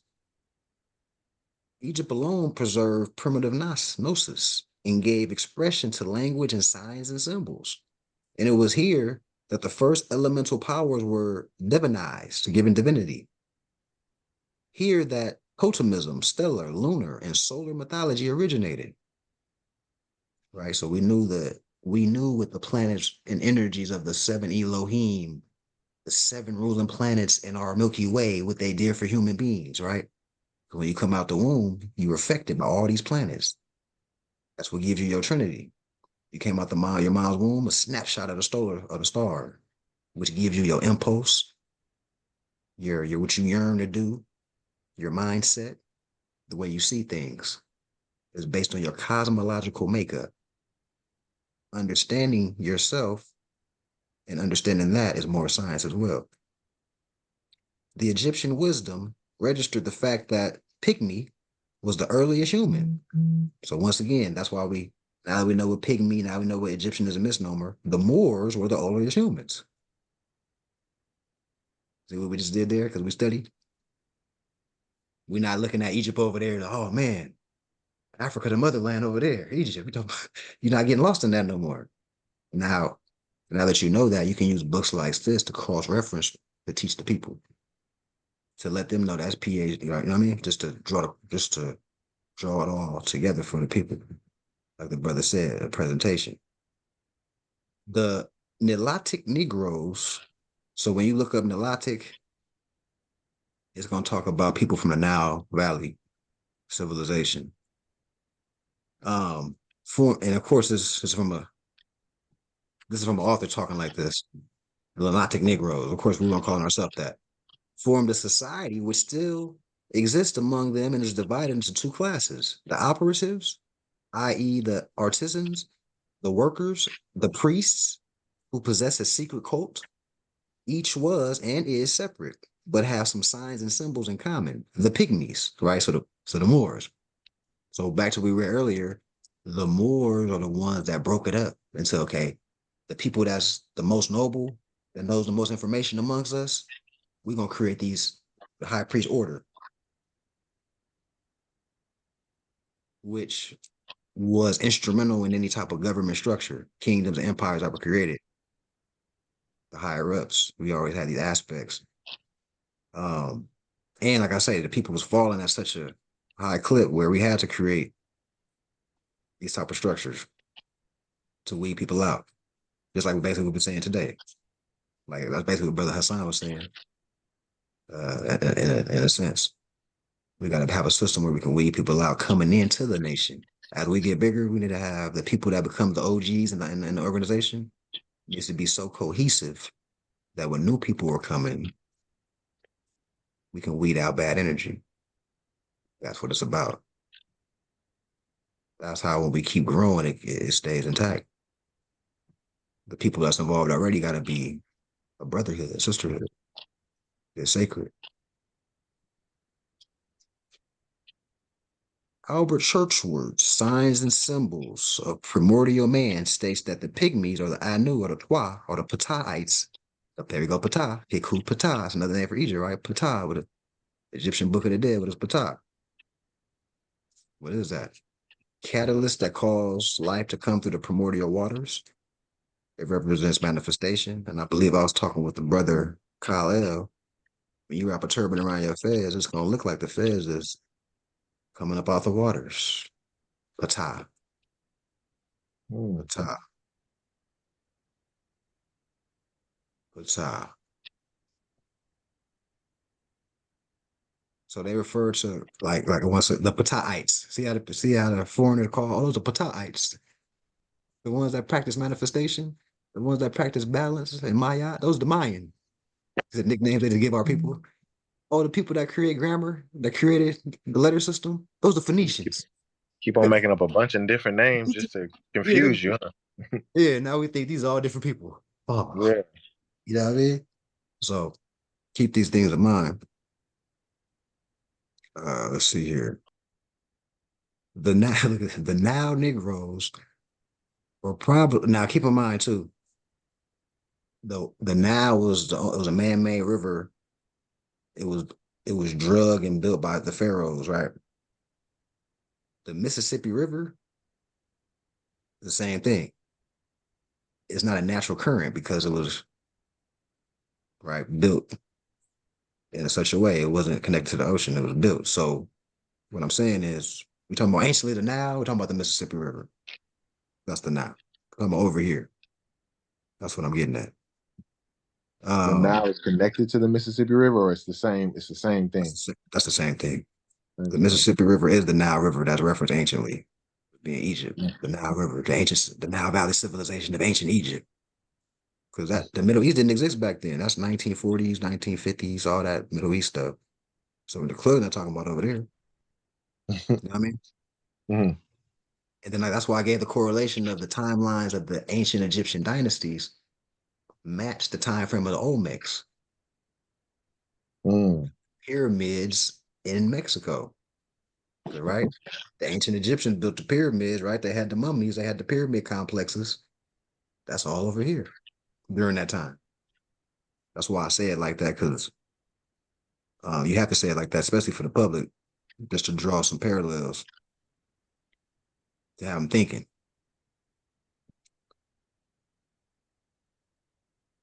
Would you have any pictures of old maps, ancient maps? Are those still around, or I'm sure they're hard to find, but yeah. I'll put a couple of them up. You can just. I would love to see that. I actually seen one at a thrift store. I was walking. I should have bought it, but I seen one in a thrift store. It was one in like 1400s. It showed right before like Columbus, the mainstream history. And you could see there's clearly like evidence of America being discovered, and like certain parts of South America already known by cartographers. So if it's already known before, then, it basically points to, the truth. And like he said, there's a bunch of maps. I'm like, yeah. So we went over some 2 weeks ago while we were covering how South America was referred to as New Granada as late as the 1400s. 1500s. And then we talked about how Granada was over there, was a part of the Moors of Spain. They say Granada, Cordoba, or the nation states. And we use that to connect the dots, how the Moors over there were connected over here in the Americas. Because you're not going to just name South America New Granada arbitrarily. So it's Granada over here, Granada in Europe. Like, so clearly the empire was going back and forth. And the Moors in so-called Spain, or we call Al-Andalus, knew about the Moors in America and was communicating. That's why, and Abu Bakr was a sultan of what they call the Mali Empire. He came over here. It was a fleet, right? Because he knew it was Moors over here, right? So, all this stuff we just need to know so we can, digest and package things for the people. Where I leave off. Okay, I think that'll be it for that. So, proto-historic figure of Terra Neter, a nobleman of Anu or Anu race, who was the first inhabitants of Egypt. The Terra Neter title is pre-dynastic, being found by British Egyptologist W.N. Flinders Perry. In 1939, the early temple of Abydos underneath the dynastic temple. In The Making of Egypt, page 68, it states there is the aboriginal race of Anu people or Sun people. Note, melanites, melanin is the root word. Melanites, another nickname for our people. They got the melanites. They're just making up stuff at this point. Are the children of the sun, or Ra's children, or Freemasons, or Freemasons. Muslims. We're talking about the land of Mu. Muslims. This is before religion, though. And we know also Muslim are Muslim, right? But Muslim, the land of Mu, is before Prophet Muhammad. I'm saying this like this for a reason. Or the peacemakers, by nature. By nature, we're the peacemakers because we understand nature to bring balance and order. We understand the law. We know all the ologies. Anything with an ology on the end of it, the more knows it. Psychology, sociology, anything with an ology. Cosmology, knowing nature. Masons from time immemorial have been called sons of light. It is a particular coincidence that Egyptian words fres mason mean children, especially sons of the sun. Samen banum, the highest good, Latin introduced by Cicero. That is sons of light, a term applied to those who have been received into the Egyptian mysteries, back to ready to receive. This right here is an Egyptian mystery. Like I say, Egyptian is a misnomer, but the temple meetings are Egyptian mystery schools.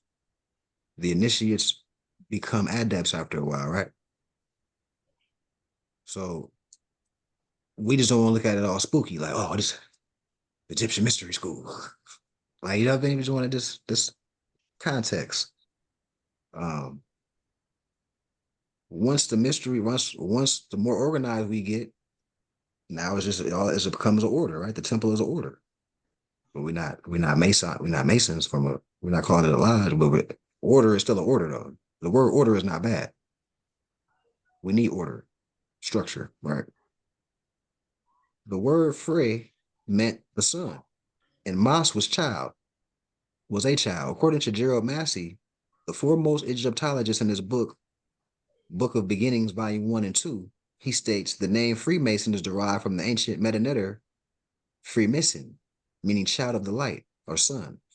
The sons and daughters of Ra or light are the radiant ones, luminous beings who have ascended to become as Ra traversing the celestial plane of Nut in the bark of millions of years, standing in the company of immortals, Neteru, ancestors giving command and direction. So we're supposed to,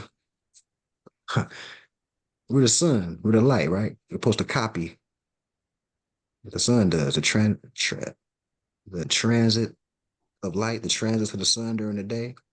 What does the sun do for humans on the planet? What does the sun do for the earth? Warm them up. Gives life. What is it when we speak truth to people and we baptize them with the truth? What we doing? They're not dead no more. They're not dead no more, right? Yes, because wow. Yo, and that would go towards the fez. The ball on the fez is the earth going around the sun, which is the mind or the Krishna, which would be that Christ name. I learned that when I was researching some fez stuff when I got my fez. Yeah. And Kyle L just got his fez less than 2 weeks ago. See how you talking? That's what I'm talking about. That's what it's about. That's what it's about, man. You be hungry for the information, and it ain't no looking back. Ain't no looking back, man. So I have a question. Does that mean in a state of alignment, you could command light? Yeah. In a sense of what, like downloading the information from a subconscious to conscious? Yeah, in a general sense. It doesn't have to be specific, but just the fact that it's possible for, man, light. We're light. Yeah, you can command it in a lot of different ways. Like I say, because once you have the light, there's nothing to we wanted our job is to transmit the light, like fiber optics. We become Yeah. a transmitting utility of the light, communicating the truth to our people that are in darkness. Mm. It's like a transformer. Like it's a higher force, and then it goes through you, and then it can reach people that it would never reach if you weren't there as like a connecting piece. Okay, thank you. I appreciate that. Yeah, That's real.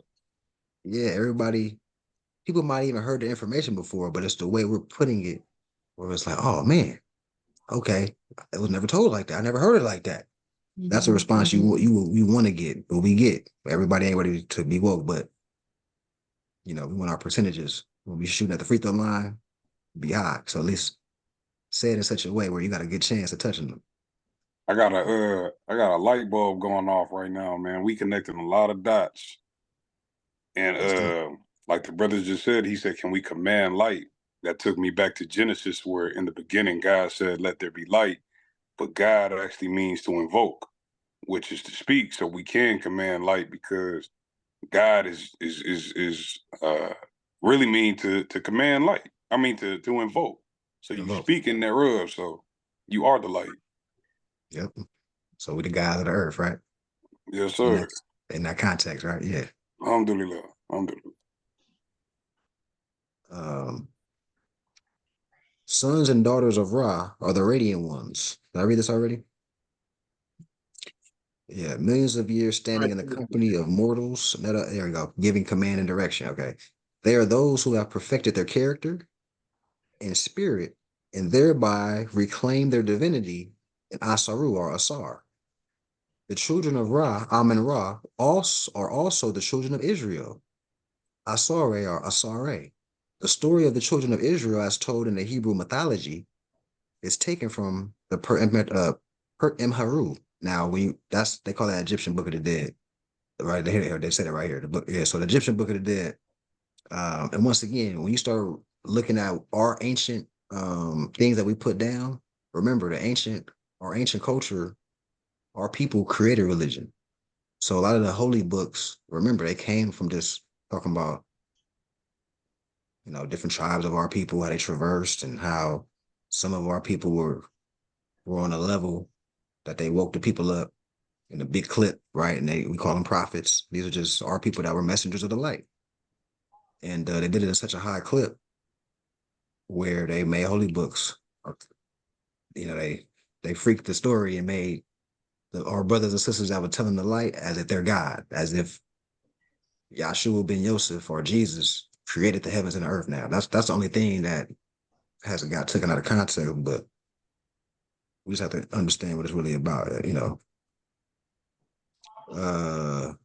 Tamaray Egyptian mystery system, like the modern university, was the center of organized culture, and candidates entered it as the leading source of ancient culture. However, unlike the modern so-called university, the ancient Egyptian mystery system was a 40-year mastery school which really taught universal principles.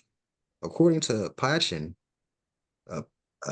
Shitman, the Egyptian mysteries had 3 grades of students. 1, the mortals, probationary students who were being instructed, but who had not yet experienced the inner vision. 2, the intelligence, i.e., those who had attained the inner vision and had received mind or nous.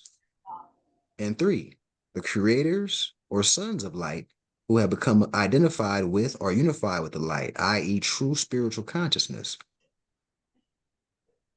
According to 33 Degree Mason, mainly P. Hall's book, Freemasonry and the Ancient Egyptians, quote, it is now generally acknowledged that the Egyptians of all the ancient people were the most learned in the occult sciences of nature's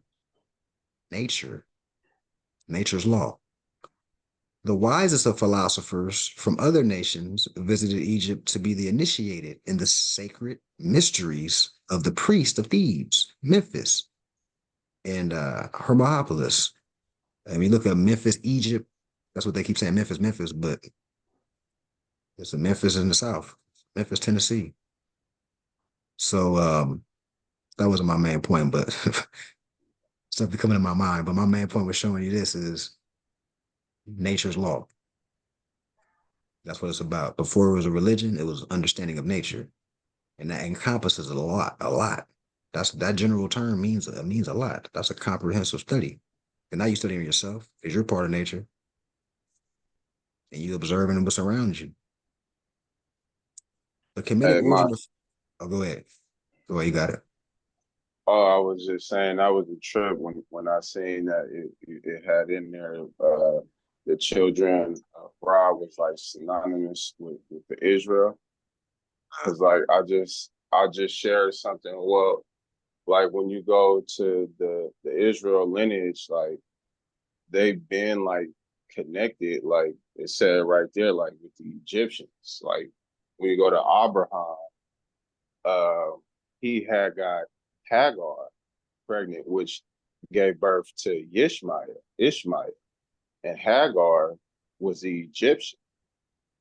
And then even when you go to Jacob, which is, you know, his name was changed to Israel, father of the 12 tribes. When you go to Genesis 48, when he meets up with Joseph, he grafts Ephraim and Manasseh into being counted with the other 12 tribes.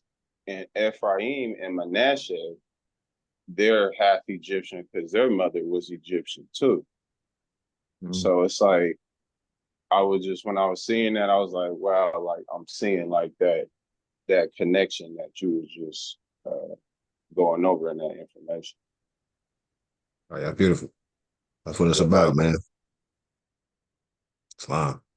Um, all right, so the Kemetic origin of Freemasonry. The signs and symbols do not lie. By Fahim A. Knight L. states, quote, the signs and symbols of ancient modern Freemasonry are rooted in Kemet, Egypt, and the evidence is overwhelmingly obvious that Freemasonry borrowed its allegorical myths and ideological metaphors from more ancient societies that were well advanced in philosophical mysteries. Reference Manly P. Hall, The Secret Teachings of All Ages.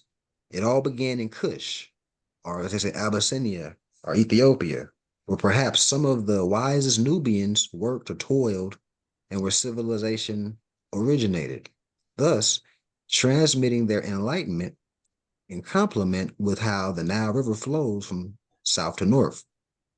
Referencing Sterling Means in his book titled Ethiopia and the Missing Link in African History, and John J. Jackson's work titled Ethiopia and the Origin of Civilization. Not only was Africa the birthplace of humanity, but the Africans spread knowledge and civilization all over the world. So a couple things, of course, we already know the Africa thing. Africa goes to terra, that means land. Africa just means earth. And of course, we spread the culture on all parts of the earth. Another thing I wanted to highlight, we're talking about Kush and how they're associating Kush with Abyssinia or Ethiopia. The Kushites. We know in the lesson dealing with the Circle Seven, Holy Quran, we're dealing with his father Ham and Cush, right? Old man Cush and his family. I mean, his father Ham and Cush, the dividing of the lands. And a lot of people use that to talk about, they use the Cushites or the Nile River to talk about the people. But, we talk about it from a different lens with, his father was Ham. So I wanted to tie that in there. And then the Cushites became the Abyssinians or the Ethiopians, and those are people that turn Roman. That's the line that end up turning Roman. And now we start beefing with each other.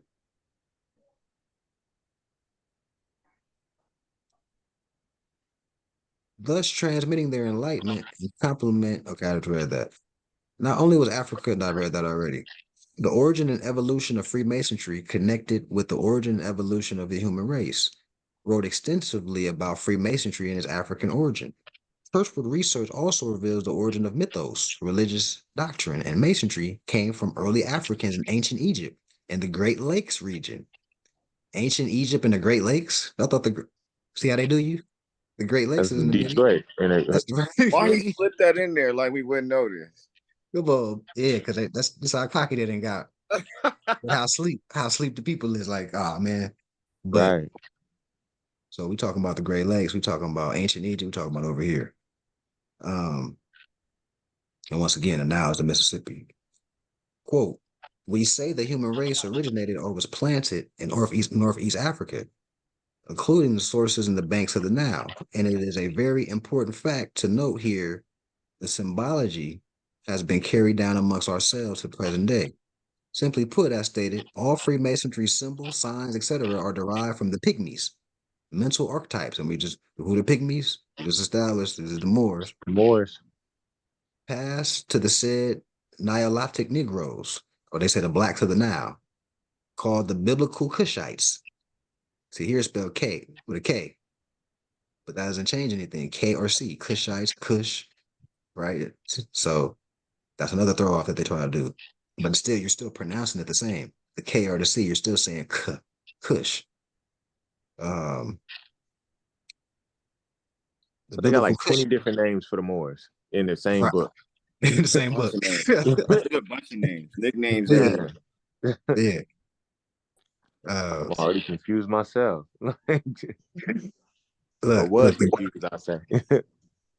look, they said the biblical Cushites, the Greek Ethiopians, the Arab Nubians. See, all that stuff will throw you off, right? Yeah. The Moors, the African founders of ancient Freemasonry. All right, so Moors are Muslim. And we just read earlier, Muslim, the land of Mu. We're connecting it to a cultural situation that's distinguished from the whole Prophet Muhammad is praying 7 times a day and, you know, Shiite and Sunni. This is before all that. Moors are Muslim only in the most ancient sense of the word. For example, Sufi of mystical al-Islam means in Arabic the woolly hair. So the original people of the earth got woolly hair, what they call the Afro or whatnot. These were the Sufis.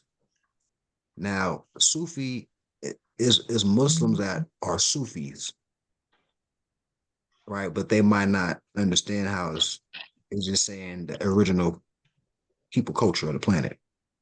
Is there like a title or for them or a ranking or something? So you got different types of Muslims. You got the Shiites, you got Sunnis, you got Sufis, and the Sufis are more about, well, if you're talking about nature's law, self mastery. It's considered like an adept level of Islam for the Muslim people that are thinking religion like that. Okay. People that are Sufis, they're more closely tied to the Moorish science. But really, Sufi was a nickname for the woolly hair ones, or the Moors that practice the nature's law. So it's two fronts, I guess. So, hey, Moff, so you think that's why they always like projecting war and that the Islamic countries are terrorists because they don't want us to go like or speak or even like go to those lands and learn certain things anciently that we would not find out in the Babylonic Americas? Like, is that why they always depict Sunni Muslims and Shiite Muslims as terrorists? Yep. We are really, when the government is really the terrorists. Yep. That's how I see it.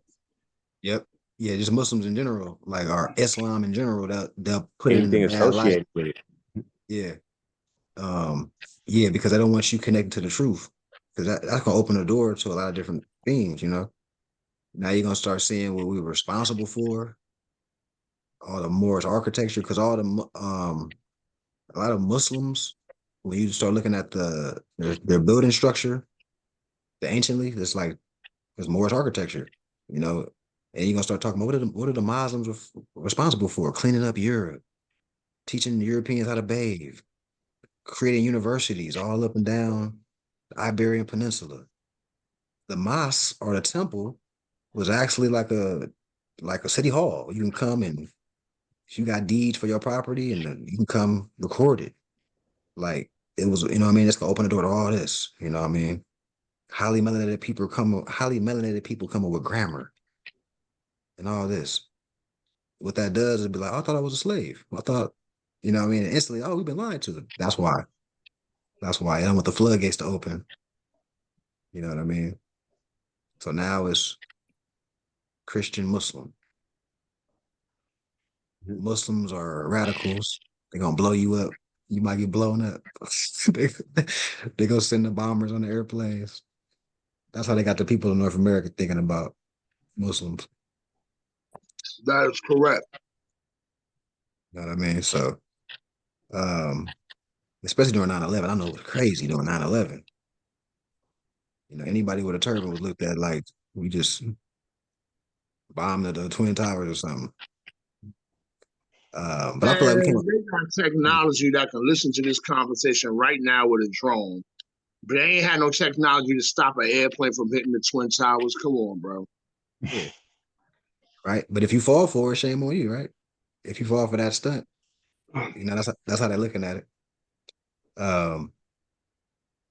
Okay.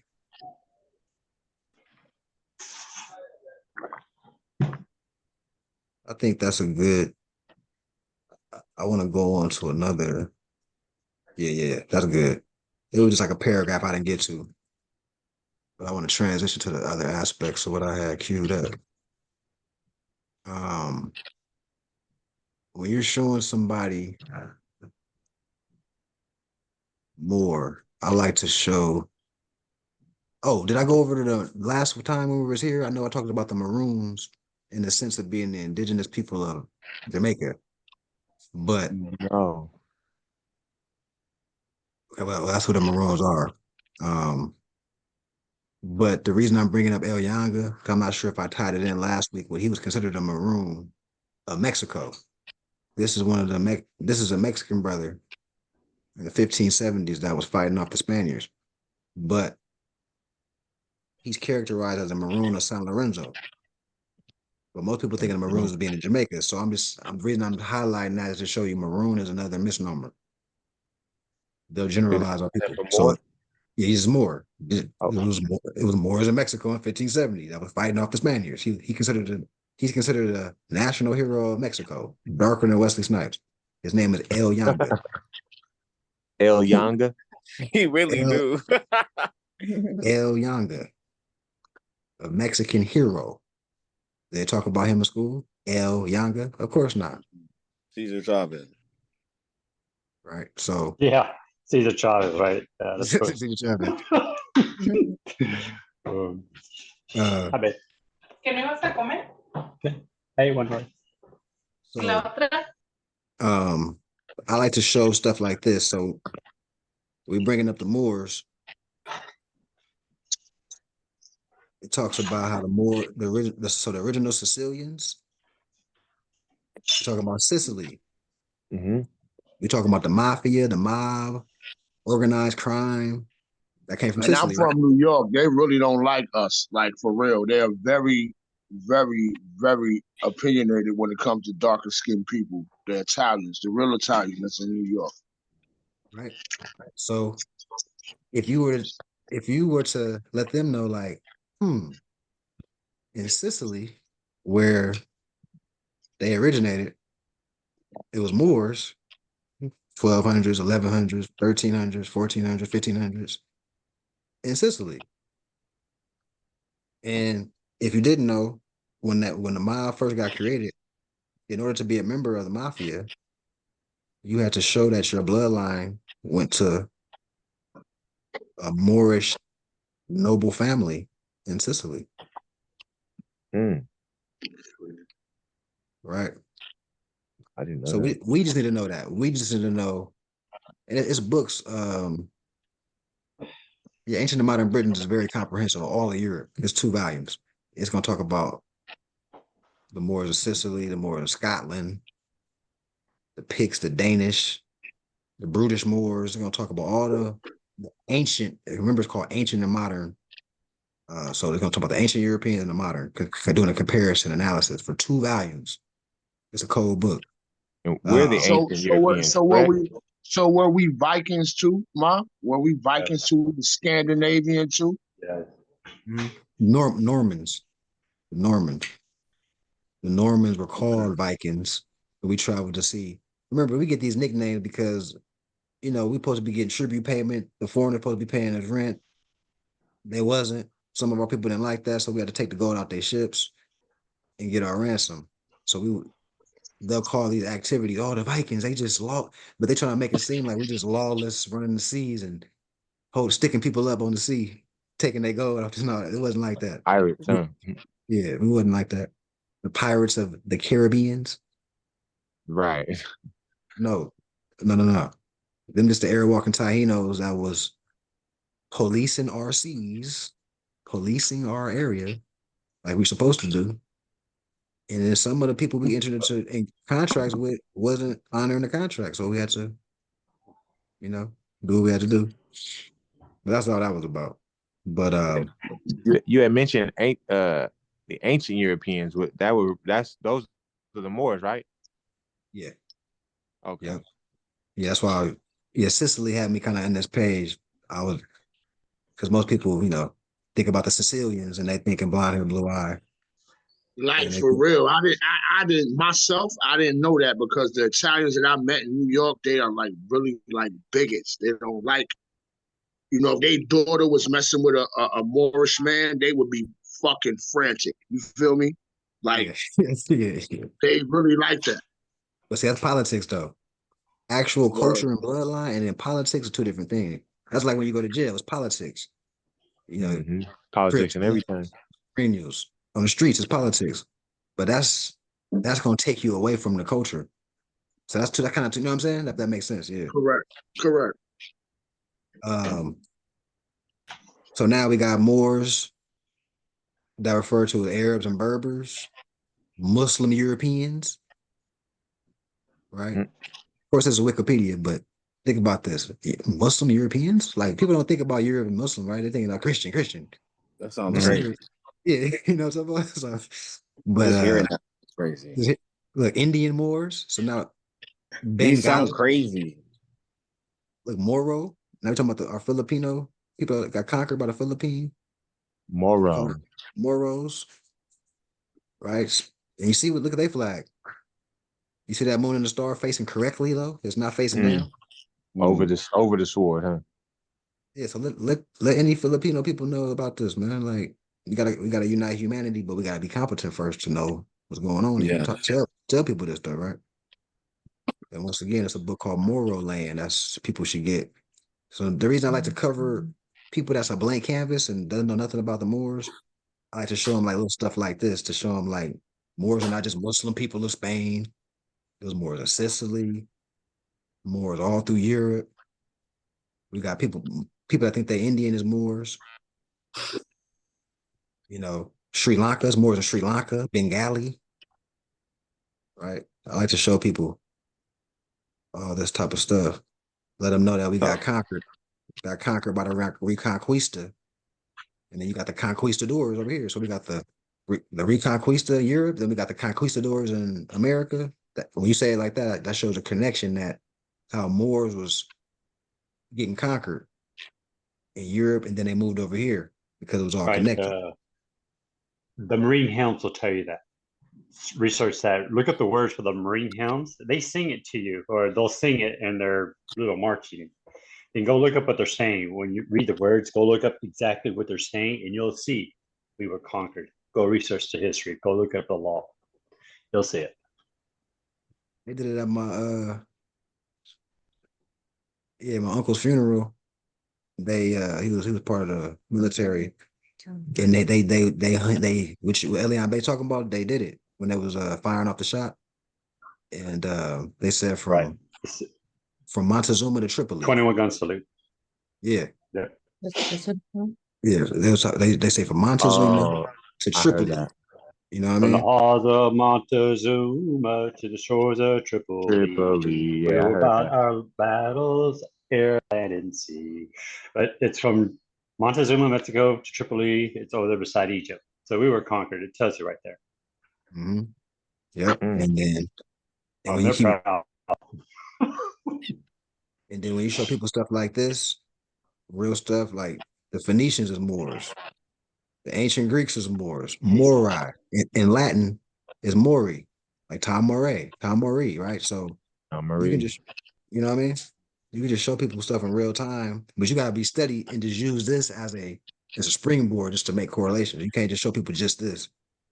I have a question. It's as far as it's not so well how the Moors are in all of these all over the world. Is it were they still mixing with Slavs to get the certain complexion, or is it just there were already certain lighter Moors, and just to where we got these complexions in different looks, I would say. Yeah, so when we start mixing with the harem, because the Slavs, the men was the Slavs, the women were our harem. Were the harems, okay. Yeah, so some of the Moors start basically having intercourse with the harem, and now we got different shades of people now. Mm. And then they make it to what we call the Philippines now, is and then Mexico and all of that, or is it? Yeah, all nobles, everywhere. Every noble family of the world, any type of sultanate or caliphate. It was like we talked about earlier, what they call like an adept, or we had and we had harems. So we had Slavs. So we mixed we mixed with them. But now the Slav that's mixed, they have a choice on who to ride with. As far as allegiance wise. Hey, Mark, do you think there was a Slav race already here, like it was us already here? Because we have non-recessive genes.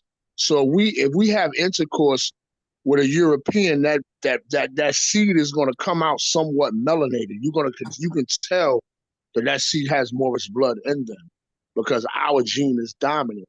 So was there a European origin of those people in order for them to whitewash out Saudi Arabia and Pakistan? What you see now, they don't really see us. You see like European looking Pakistanis. Like how did that come about? Like the primordial white man or Albion. I want to say two things. About that. I know what you're saying. I'm gonna get to that. But your first thing, when you go actually to Pakistan, and I'm talking about because I have friends and family. I mean, not family, but I have friends that say, like Yemen, for example. A lot of these we seeing pale Arabs, but when you go to these places, there's a lot. 80% of the people is dark. They're just not promoting it on TV like that. They're hiding them, yeah. Yeah. Whitewash. Okay. Whitewash. Yeah, I'm thinking like the whole. I'm like, how they? Okay. Prime example: the family that's on the group chat right now. He's Spanish, but if you look at him and you don't know him and you don't know his nationality, you would think he was European. You feel me? How did that happen?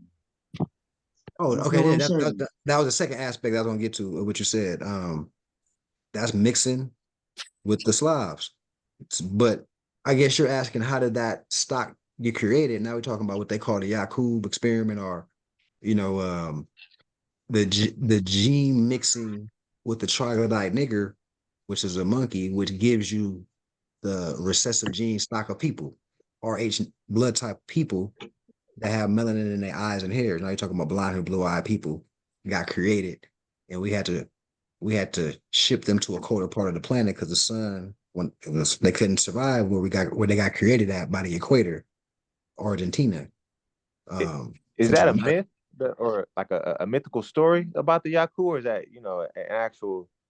No, it's actual. It gotta be real, bro. Like because if you go to a beach in midsummer, I can go out there with no shirt on, but they gotta protect their skin with sunblock, SPF, or they're gonna cook. I get that. The whole So that's my point being, that's the natural side of it without no one's opinion showing you a certain thing you need to know about the creations that's on this earth, for lack of a better one. Yeah, I was gonna tell you, man, when I visited Casablanca, right? This is over in Morocco, that the majority of the people look like us. But when you turn on the television, they give you this fair-skinned Arab Yeah. modern Arab person today. You know what I'm saying? That's that's not necessarily the truth, man. Like when you visit those places, because I remember being over in Spain, right? Barcelona and along the coast, you see a lot of us over there. A lot of us. You saw ornaments, statues, and this is before I really woke up. You know what I'm saying? Where I took photos and everything of this, like, and it blew my mind right then and there. And then it was this fascination, like when I was walking the streets, people had admiralty and respect for me, but I was still walking around brain dead. You know what I'm saying? But it blew my mind, man. But yeah, it's definitely true, man. When I was over near Morocco, a lot of the people look just like you and I. So the ones that look like they're of European descent, they are the lower numbers over there, but we just don't know in America because what they put on the television is like the Television, man. majority. Televise it. Got you. So I take back Propaganda. both of my questions. Y'all broke that down. I take back both of my questions. I'm good. I love this, man. Hey, man, it's beautiful, man. And real, you were gonna clarify something, Moff, like the children of the harems, you were saying they have a choice to choose, and so some of them chose, like you said, that the daughters of revolution, but some of them would become to be the Moros and the other Philippine, the other cultures of Moors. Yeah. Yep. Okay. Yep. Even today, like now, you look at it. I will give you a race of people that everyone that I've met, you can tell they got some Moorish blood. Like every Filipino and every Cambodian I met was darker skinned.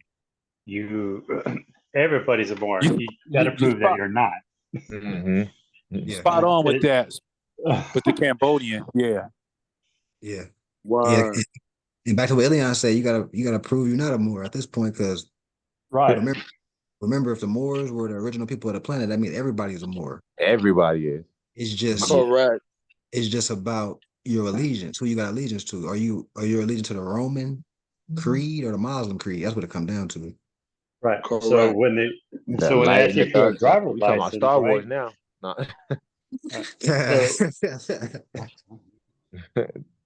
Yeah, it's ipso jure. It's convention by law. Like Mafi said, they would have to prove that you're not a Moor. And they can't do that. This is why when you send them your nationality paperwork, putting them on notice, this is why you hear crickets, man, because they can't respond to that. They can't come back on the oath, under oath, and tell you that you're not a Moor. It's impossible for them to do that, especially if you look like us. Yep. Yeah, man, it's good stuff. So I have Revelations 21:13 queued up, and I wanted to go in the Bible. And once again, we're going through this stuff so we can talk to the people in a lot of different facets. A lot of our people are Christian, and we want to, give them their book, and let them know the truth in their book, or how to look at their book a little different. Right. So we have Revelations 21:13. It's talking about there were 3 gates in the east, 3 gates on the north, 3 on the south, 3 on the west.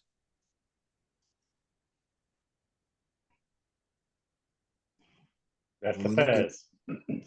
When we're looking at the M, Islam is an acronym. Let's go to the letter M, the glyph on top of M. That's what the Bible was talking about. Let's go back to it. Let's go back to it. There were 3 gates on the east, 3 gates on the north, 3 gates in the south, 3 gates on the west. 3 gates, 3 gates, 3 gates, 3 gates. This is Mother Zodiacus. This is a zodiac wheel. Of course, this is Aries. Of course, this is Cancer. Of course, this is Libra. Of course, this is Capricorn. Of course, there's 3 signs in between each of these slices. 3 gates in the west, 3 gates in the south, 3 gates in the east, 3 gates in the north.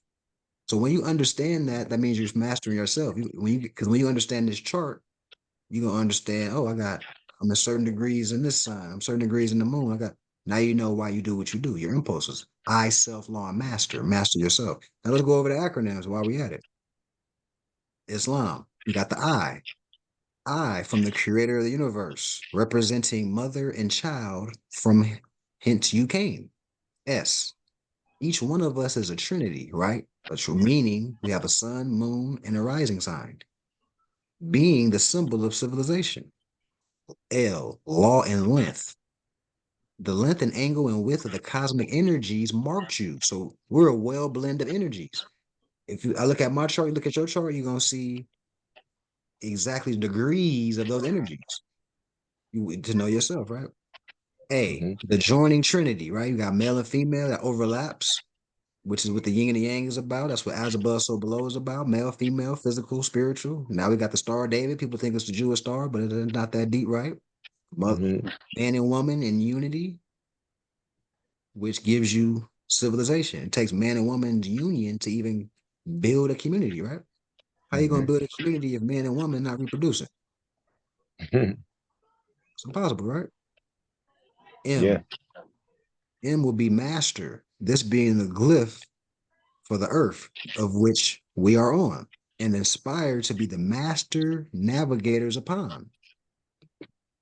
In order to be master navigators, we got to know all the ologies. We got to know all the information, and we can navigate better. The more you know, the more opportunities come just by knowing the information, right? Hey, I have a question Uh-huh. in relation to the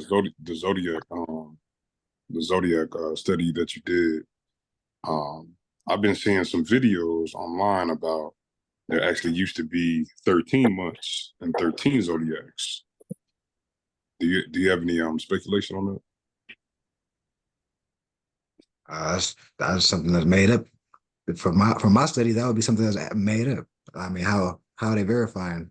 I guess I would say From older Bibles, they're saying, I don't know exactly what Bible or what version, but it was kind of like one of those minute and a half videos that kind of was like going back, like, hey, this is the stuff they took out, they don't tell us, and this is that and the third.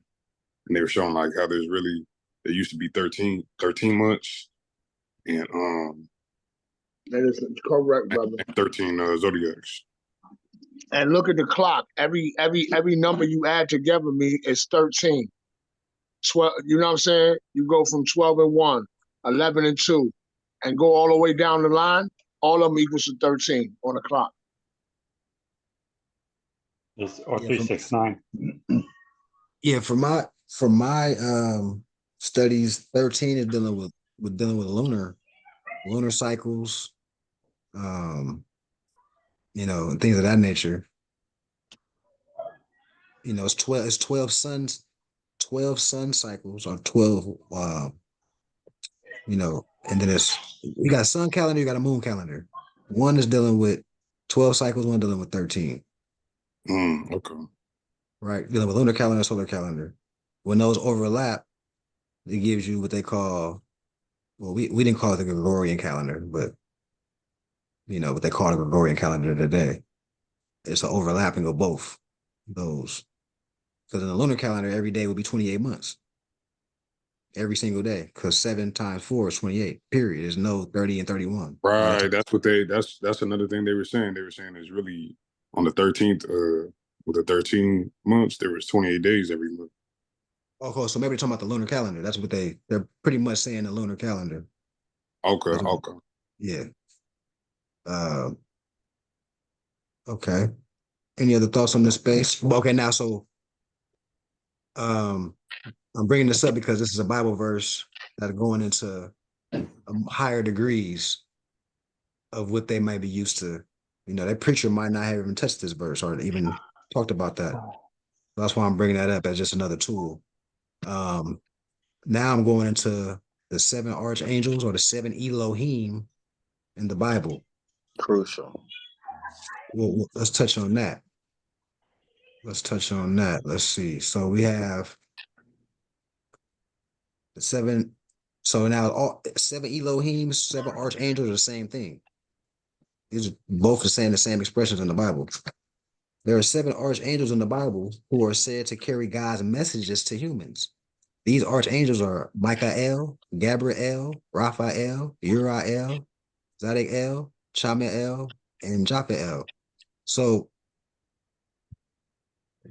when you're looking at messages, or we're talking about the light, back to the fiber optics example I gave, a messenger of the light is an angel. So we're angels. Right. I heard that too. right? Okay, so the planets, the 7 ruling planets, the 7 Elohim, the 7 archangels, planets, the energy from the planets give us certain messages. So let's go in a little more in depth. So we're gonna talk about it more in in-depth space. So the 7 Elohim, the gods are 7 deities. When you start reading certain books, deities are just planets. So we're saying the 7 Elohim, we're talking about, of course, there's 10 planets in the Milky Way, but 7 of those planets affect humans having a carnal experience on Earth. Michael L is just simply the sun. Gabriel is just simply the moon. And the energies and characteristics that these planets give off. Cancers are ruled by the moon. They're very emotional. The moon is dealing with emotions. Virgo's ruling planet is Mercury. Virgos like to communicate. Mercury is dealing with communication and intellect. Most Virgos are intellectual. Planets are deities. So let's look at Michael. So now that we know Michael is just talking about the sun, let's look up the characteristics of Michael, one of the archangels. Michael's main characteristics are exceptional strength and courage. Isn't that, what's the ruling planet of Leo? What's the characteristics of Leo? Isn't Leo the lion having courage? The sun. Wow. Okay. Isn't Leo's ruling planet the sun? Isn't Michael the sun? See how we're not making it spooky? This is how you take the spook out of it. The sun. Leo is the only zodiac not ruled by a planet, it's ruled by the sun. All right, so let's go back to the definition of the archangel Michael again, so we can kind of really go more in depth. Where was I? Right here. Where was that? Michael. I just had Michael. Oh, here we go. All right, so that's the focus. And you can go through every planet like this and just look up what are the characteristics of Mercury? What's the characteristics of the second archangel or the second Elohim? I'm just going through one, but all of them, you're going to find the same thing. So this Michael is the sun. I have a question. Yeah. So this was more of like a hunch or assumption, and I wasn't sure. Like, I didn't know if it was accurate or not, but I was like, okay, if the constituent pieces of, this planets make up our consciousness, and then we're small, little pieces, and they create our carnal experience, would it be wrong to assume that maybe the planets are conscious too? And even the sun, would they be conscious as well? These are energy sources that emit light and communicate. Because the human is electrical, we're receptive. So we're getting the information even though we're not conscious of it. Yes. Once we get conscious of it, dealing with hermetic principles, cosmology, and then what we're doing right now we understand why we do what we do. Now we understand why we have impulses that we do. This is why I act like that. Oh, like I was born in certain degrees. Venus was like this and Uranus was like this in my chart. And so I got certain impulses, I got certain cravings, I got certain ailments in my body. Yes. right? You just need to know that so you can know how to circumvent and balance it out where you can have a good experience on while you're living. You don't want to be in Okay, so misery. you use the energies that you understand to basically beat the law of rhythm, so that like things that would overcome you don't overcome you because you understand the energy behind it. Yeah. Bingo. Knowing yourself. Know yourself. So you're Know talking about thyself. so that's a form of alchemy, isn't it? Yep. Yep. Yeah. And So we need discipline. I think it's a form we of need to be discipline. relearning alchemy. Can I ask you a question? It's Then? discipline, brother. It's A follow-up? discipline. Yeah, discipline. Discipline. Yep. It's discipline, bro. It's like us males. Like, I'm gonna give you an example, broken down simply. You should be able to walk into a building that got like 100 naked Nia Longs and not even be phased by it. Just walk through. How you doing, sister? She butt naked, but you looking at her like, how you doing, sister? Peace and love, and keep it moving. Can you do that right now? Anybody on this Zoom call right now? Can they do that? Not 100, but like any man that's on this Zoom. I mean, no disrespect to the Sheik. Sheik, you out of this. But everybody else I'm talking to, check it. Can y'all do that without being like, gee whiz, or something in your head as you walking through? You may not do nothing physical, but you gonna think something in your mind, B. Come on. Well, I'm trying to. I wanted to ask a question. Follow-up question. Really, was that because there are different forces. Some are lower, some are higher. Is there a catalog of those forces? Once you like, for example, with me, I have a sweet tooth. My sweet tooth, like, so I notice the times that it's in check, it's a better quality of life. Right. I feel like when I wake up in the morning, I feel amazing. I can't wait to talk to somebody. I'm just feeling good. Like, you know what I mean? Yeah. The days that I'm not as disciplined in that area, I'm like real grumpy. I'm like, man, I'm something that ain't right compared to, you know what I'm saying? So these are examples that we just need to know. We need to know our impulses, know to know how to put it in check, And to have know control over them. to know what we need to put in check. We don't even know if we don't know ourselves. We don't even know what we need to be disciplined on. We got to find that out. You know. Right. And thank you. I appreciate it. That's all I need. Just touching on the zodiac, you had mentioned something about the like when we're born and certain salts that we don't get as far as when we're in the womb. I think it was. Oh yeah. Oh, real quick. Yeah. I don't lose my train of thought. I looked at Michael, archangel in Judaism and Islam. So the archangels are in the Bible and in Islam. So I just want to throw that in there too. It's not just in the Bible. But yeah, so the cell salts. Yeah. So you get not if you're not premature. If you're born prematurely. Yeah. You need I'm gonna answer it for you, Mom, so you can know that we've been paying attention. So if you're born prematurely, you're missing 4. And if you're born regular, like you was in the moon 9 months, you're only missing 3. Am I correct, Mom? Right. Well, you're missing 4 if you were premature 1 month. Then you're missing 4. Okay. Yeah, if you came out the womb at 8 months, then you need 4 cell salts. If you came out the womb in 7 months, you need 5 cell salts. If you came out the womb in 9 months, you need 3 cell salts. So how many months you were premature is it? That's how many you missing, I guess. Yeah, so if you were normal, you just need 3 because typically it's 9 months, 9 moon cycles to come out the womb. So it's 12 total, so you just need 3. You know, in a normal situation. Matter of fact, let's do you know the cell salts? Do you know which one's corresponding to you? I do not. Okay. Let's see cell salts that correspond to. I spelled correspond wrong. To that. You didn't even say that. No, I was. Nobody said nothing. Well, you know, Google does kind of search it for you and correct it for you. That's what I was saying. Like, Google's gonna get it, but if not, we're gonna correct it. Sure. Zodiac, right? Yeah, Zodiac. Mm-hmm. So let's see. Oh, here it is. See, there you go. Yeah, here we go.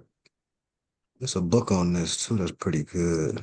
Oh, Let's see which one. Let's see. Let's go here. So, let's blow this up. It's still kind of blurry. I want something that's more clear. Use screen too. You need to like zoom in and move around.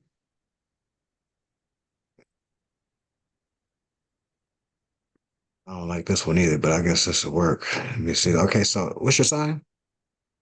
I'm a Virgo. We Hey, all Virgos. Everyone's a Virgo. Virgos in the building. I'm a Okay. Capricorn. you Capricorn? no, I'm not no Virgo. Scorpio. Scorpio. Okay.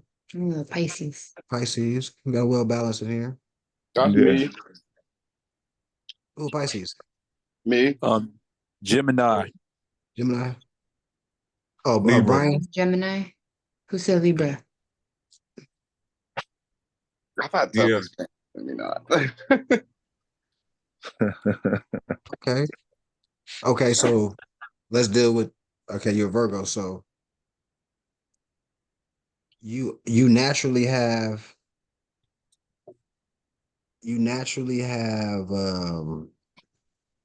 sulfate potassium. Sulfate of potassium, you get that naturally. You have see that's why I don't like this one too much because it's making me okay. So you naturally have sodium phosphate. You naturally have lime sulfate. You naturally have silica. So my body naturally produces these things already. Is that what you're saying? What do you mean? No, wait a minute. Take that back. That's why I like this one. You can get it up. So look, you see where it said Aries? Let's go back 9. Let's see. Let me see. Mm-hmm. 1, 2, 3, 4, 5, 6, 7, 8, 9. That would be Capricorn, wouldn't it? If we went back 9. No, so you need Yeah. you need the cell source for Libra, you need the cell source for Scorpio, and you need the cell source for Sagittarius. Libra, came- Scorpio, and Sagittarius. Yeah, so you need sodium phosphate, you need calcium sulfate, and you need silica. Those are the 3 cell salts that you need to take on a daily basis. Okay. What was the other one? Sodium phosphate, silica, and what? Sodium phosphate, Silica. calcium sulfate, and silica. Yeah, if there's any other Geminis, you need Cancer, Leo, and Virgo. You need those cell salts. Cancer, Leo, and Virgo. So it's the 3. It's pretty much the 3 signs that you're not in the womb once you're born. Yeah, the 3 Okay. signs after that's follow after. Yeah. After you're born. So sodium phosphate is gonna help you with any type of bladder or kidney problems. The calcium sulfate is gonna help you with cardiovascular issues. Silica is gonna help you with digestion and any type of issues in your hips and thighs with being more fluid and mobile. What the fuck did I do? And this is a supplement. This because the definition of supplement is something that makes you whole. So those 3, now you got all 12. You're not missing 3. Now you're made whole. That's what a true supplement is. A supplement, not no pills, not Tylenol. That's not making you whole. That's just treating you. You're not. It's not a cure. It's no cure. What the? So if I get the 3 that I don't have, then I'll be a better person or a fuller person. Yeah. You'll have the nutrients and things that'll help your You balance yourself out. Yeah, Internally, brother, don't look at it like you're gonna become a superhero, but internally it benefits you. You understand what I'm saying? Yeah. I liked in the circle how I had the body too, because it was showing like different areas of the body, like you know how the Virgo, you said it's like the gut area. Oh, right. Yeah. And that's true, Mom, because like sometimes when I eat certain things, I be having a problem with my intestines. When you said that a while back in one of the Zoom meetings, it blew my mind because I do have problem with my intestinal areas. You know what I'm saying? You know what I mean? Yeah, me too. If I don't eat clean, I'm gonna feel not myself. I'm like, man, something wrong That with my stomach. bioengineered stuff. Yeah. Virgo gotta eat super clean, or they're gonna, not be their best version of themselves. You know what I'm saying? Damn. Those are the things I learned about, as far as that zodiac, like they're into their health and things of that nature. Virgo. Yeah. Yeah, it's too blurry. But yeah, so everybody That's a good one though. everybody can look up the 12 cell salts. Oh yeah, I'm finna get my combo. They you can go anywhere to order them. They're not like rare or anything. We just yeah. Oh yeah, that's the next move. Yeah. Yeah, we're gonna try to come up with some cell salts stuff. Package it, sell it to the people. Based on your zodiac sign. Yeah. Oh, they'll buy it like hotcakes. We'll have like a month supply, 2 week supply. That'd be dope. That way it's all prepackaged already and everyone can get what they need. Yeah. And so while we at it, let's go over some of the cell salts. It's 12, right? 12 total. So Aries, the cell salt that correspond to Aries would be Kali. Well, that's the scientific, but you're gonna mostly find it as potassium phosphate. And it's gonna help with any type of acne and any type of facial disorders that you have. And I like how this one also tell you how Aries governs the head. So every part of the body is correspond to an astrological sign. Like we said, intestines, Virgo, the feet, Pisces, right? This one is telling you about the cell salt. Yeah, about the cell salt. So the cell salt for Aries is a tonic remedy for the nerves and brain, helpful in easing stress and exhaustion, headache, sleepiness, irritability, and poor memory. So that's what that cell salt assists with. The cell salt for Taurus, sodium sulfate. And once again, Taurus rules the throat and the neck area. See how we're going down? We're going from Aries to head. Now we're traveling down to Taurus. Pisces, the last sign, right? We're dealing with the feet. As above, so below. Right? So now the benefits of sodium sulfate, it supports bowel production, I guess constipation and digestive problems. It helps with that, helps with the flu, cleans the liver. So anybody that got dealing with constipation, that'll be a good one. Sodium phosphate. For Gemini, we're dealing with the cell salt potassium chloride. Gemini deals with the nervous system. Gemini rules the nervous system, hands, arms, shoulders. And so I'm not gonna go through all of them, but as you can see, potassium chloride, it helps with what? It helps with your cough, right? So cough is in the throat. Coughing, sore throats. Taurus rules the throat. So I'm trying to show you everybody how it's all connected, nature wise. But yeah, so everybody can just look up. You read Libra? Oh, Marie Libra, let's go. Let's see where Libra at. All the cell salts for Libra? No, she want to just read Libra. So sodium phosphate, Libra is ruling the kidneys, lower back, adrenal glands. So digestive issues, heartburn, kidney stones, gout. If you're acidic, it's going to balance you out where you can be more alkaline. Now we're dealing with the pH scale and stuff like that.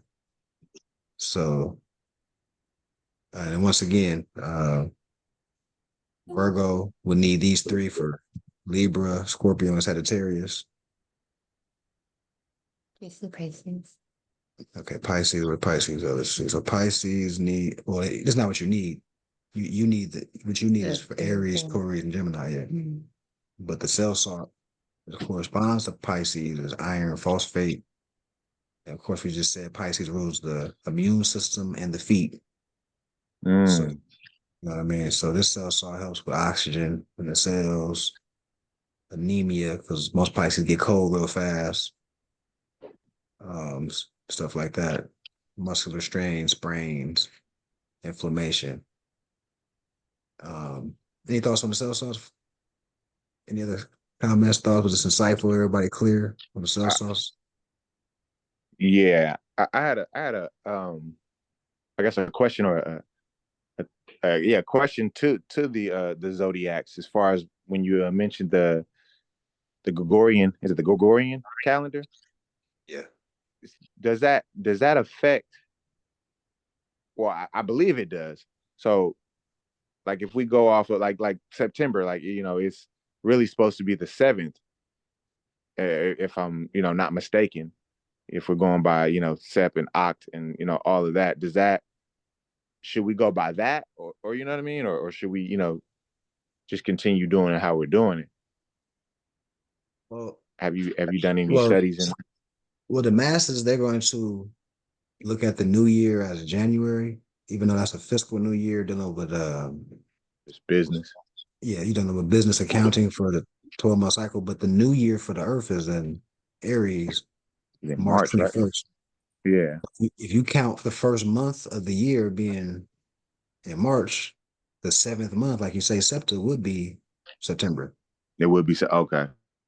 Yeah, that's really the new year when things start to spring, right? Or yeah, that's So, but like doing your whole, well, I guess it really still doesn't change anything, does it? Or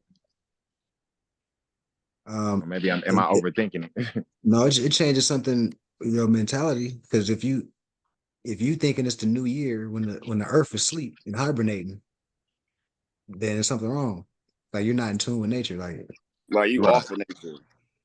Yeah, you want all your endeavors, all your business moves, all your new things that you want to come to life. You want it to be in tune with like the Earth coming to life. You know what I'm saying? Yeah, and you'll be assisted a little better. You know, everything you want to manifest, you'll manifest in harmony with nature. You know, people are supposed to store food and stock up on stuff in the winter. You're right. You're supposed to plant your seeds in the winter. Things blossom in spring. In spring, yeah. Yeah, so that's the new year. And once again, you know, if you count Aries or March 21st, now Septa is like what you're saying, it's the 7th month. Now September is the 7th month now. It's not the 9th month. You know what I'm saying? And now everything get back in order. Okay.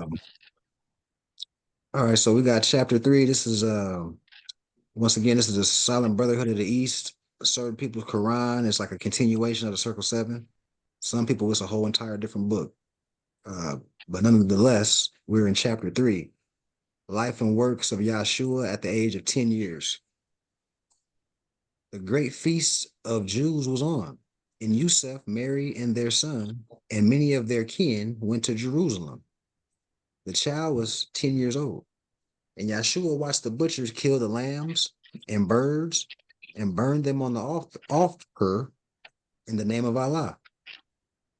His tender heart was shocked at this display of cruelty. He asked the serving priest, he asked the high priest. Yahshua, 10 years old, asked the high priest. Who's the high priest? Just add that, Morris. What is the purpose of this slaughter of the beasts and birds? Why do you burn their flesh before Allah? The priest replied, this is our sacrifice for sin. Allah has commanded us to do these things and said that in sacrifices, all our sins are blotted out.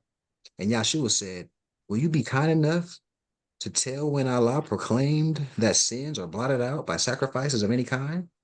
Did not David say that Allah requires not a sacrifice for sin? That it is a sin itself to bring before his face burnt offerings for sin.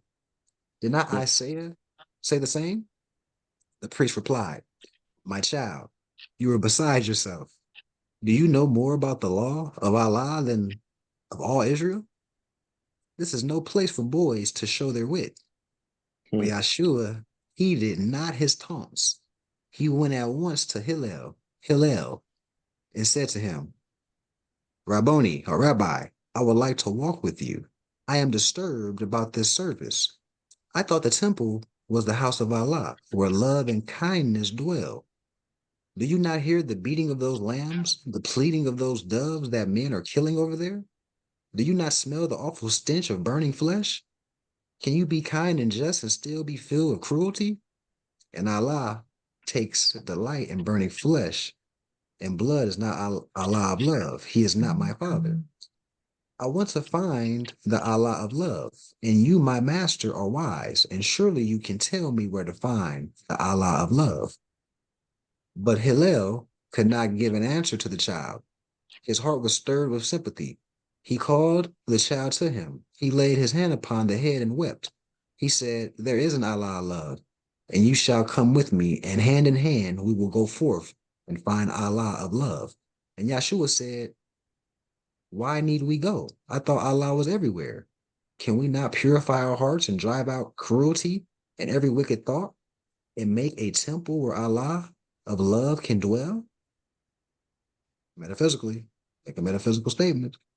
The master of the great court felt as though he was himself a child, and that before him stood the master of all laws. So the master or the rabbi, this 10-year-old Yeshua, he felt he was the child. He felt Yeshua was the master. He said within himself, this child is surely a prophet sent of Allah. Then Hillel sought the parents of the child and asked that Yeshua might abide with him and learn the precepts of the law and all the lessons of the temple. His parents gave consent, and Yeshua did abide in the temple every day. And every day the master learned from Yeshua. The master learned from a 10-year-old boy the many lessons of higher life. And the child remained in the temple of Hillel for a year, and then returned home in Nazareth. And there he wrought with Yusuf as a carpenter. And there he wrought with Yusuf as a carpenter. So it's a lot of different levels of messages that are being taught. These are principles that are being taught. We don't got to burn nothing to give an offering. You just need to purify your mind and your thoughts. Now your temple, your body, right, is purified. That's deep. And keep in mind that, these grown men were, this 10-year-old boy touched the heart of these grown men where they had to submit. They felt compelled, like, man, this frequency of light that this child is given is more powerful than the frequency that we're trying to go, and that showed also that the high priest knew the information. Remember we talked about earlier? The high priest would select on who to give the pure information to based on what was going on. So as Yeshua showed and proved, the high priest just submitted, like, man, all right, man, come on, let me give you these real lessons. Let me take you a tour. You passed the test. You're right. It ain't about these burnt offerings. You're right. Let me take you. You're right. I got a question on that. So is that, because you remember in that movie Avatar, when the female avatar had found Jake, right, the government avatar, whatever he was, and she had saved him. She had killed the avatar animal. You know what I mean? But she killed him in the name of Allah. Well, she didn't say Allah, but she what they personified him through, or personified Allah through, by calling the name of, or basically invoking the name of deity. Would that be emblematical of how in Islam, mainstream Islam and Judaism, how you're not supposed to eat meat unless it's been killed in the name of the Most High, or raised and killed and slaughtered in the name of the Most High? Oh, well, as far as that, there's no need for the burnt offering. That's what I took it as. Yeah, there's no need for that, because your temple is the purification of yourself, and that's the offering. That's the offering to the universe. That's a sign of that, you in tune, and the whole thing of how Yahshua kept saying, Allah is love. I thought Allah is love. You're not supposed to be, why are you killing animals? And I'm smelling their Nothing burnt else needs flesh. to die to enter your Yeah. temple. Yeah, you don't need to die. You don't need to kill nothing to show to respect to the higher powers or to the Right. So heaven. so here's my question. Because Yeshua said this, Prophet Muhammad came to fulfill the laws of the previous prophets. And he never turned away from the prophets of old.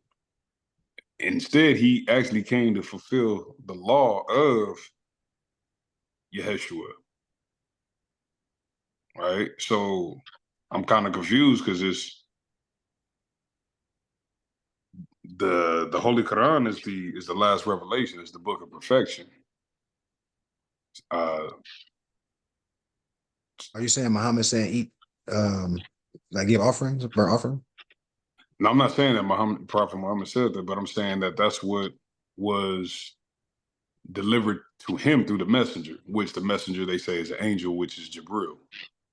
So I'm saying that in Islam, the Holy Quran is the last book it's the book of perfection. It's never been changed, never been altered, or whatever the case may be. It was directly delivered and handed down, and so on and so forth. So I'm saying that Prophet Muhammad's his mission was to fulfill the law of Jesus or Yeshua.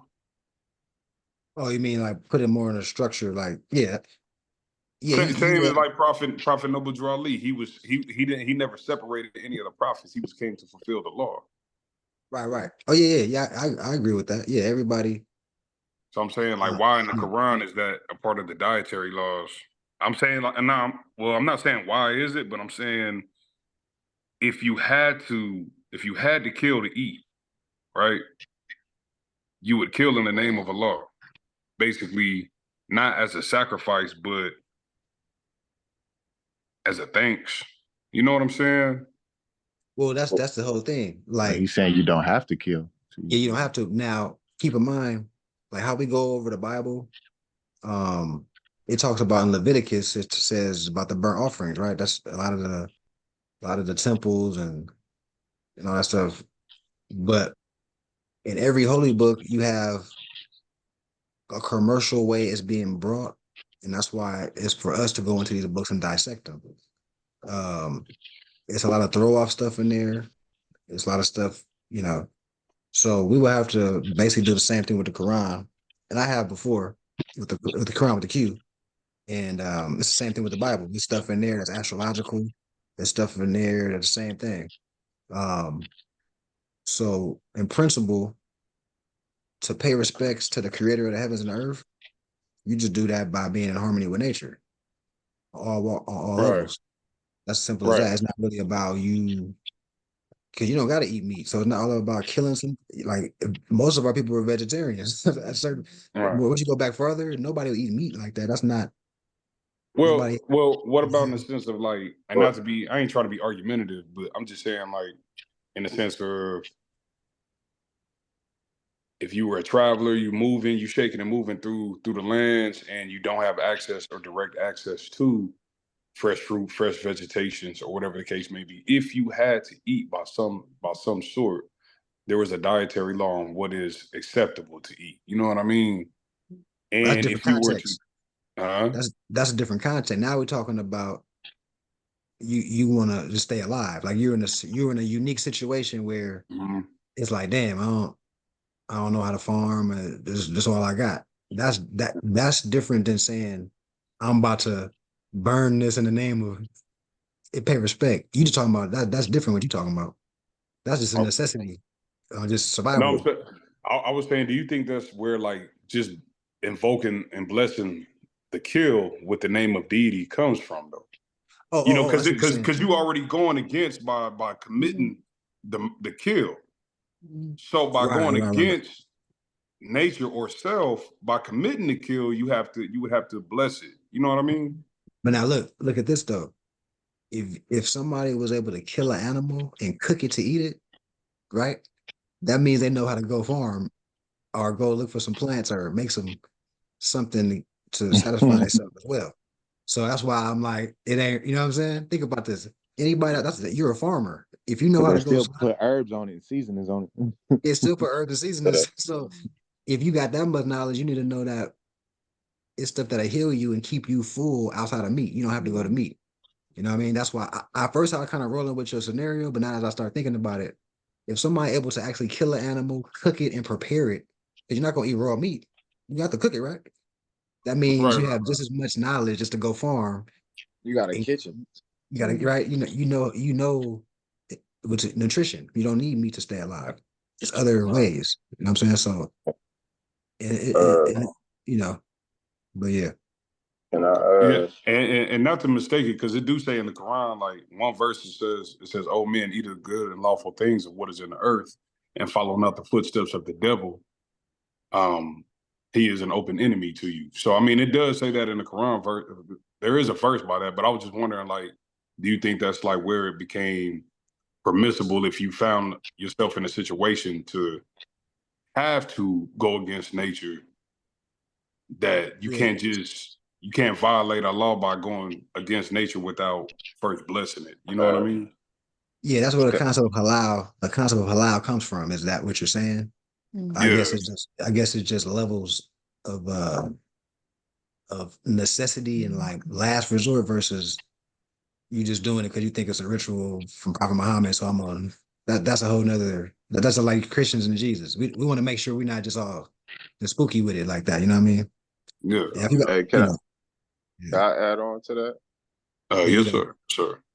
Yeah. So like Yeshua, he was basically referring to, and what they were talking about is the law, which is the Torah, which Moses kept, and in there, the Most High does have it where the individual can eat certain meats, but it's not to eat meat in excess.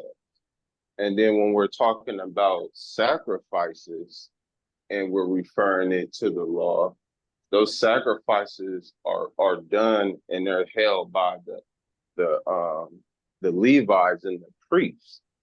So us being in exile, there is no temples in any ways to even do your sacrifice that way.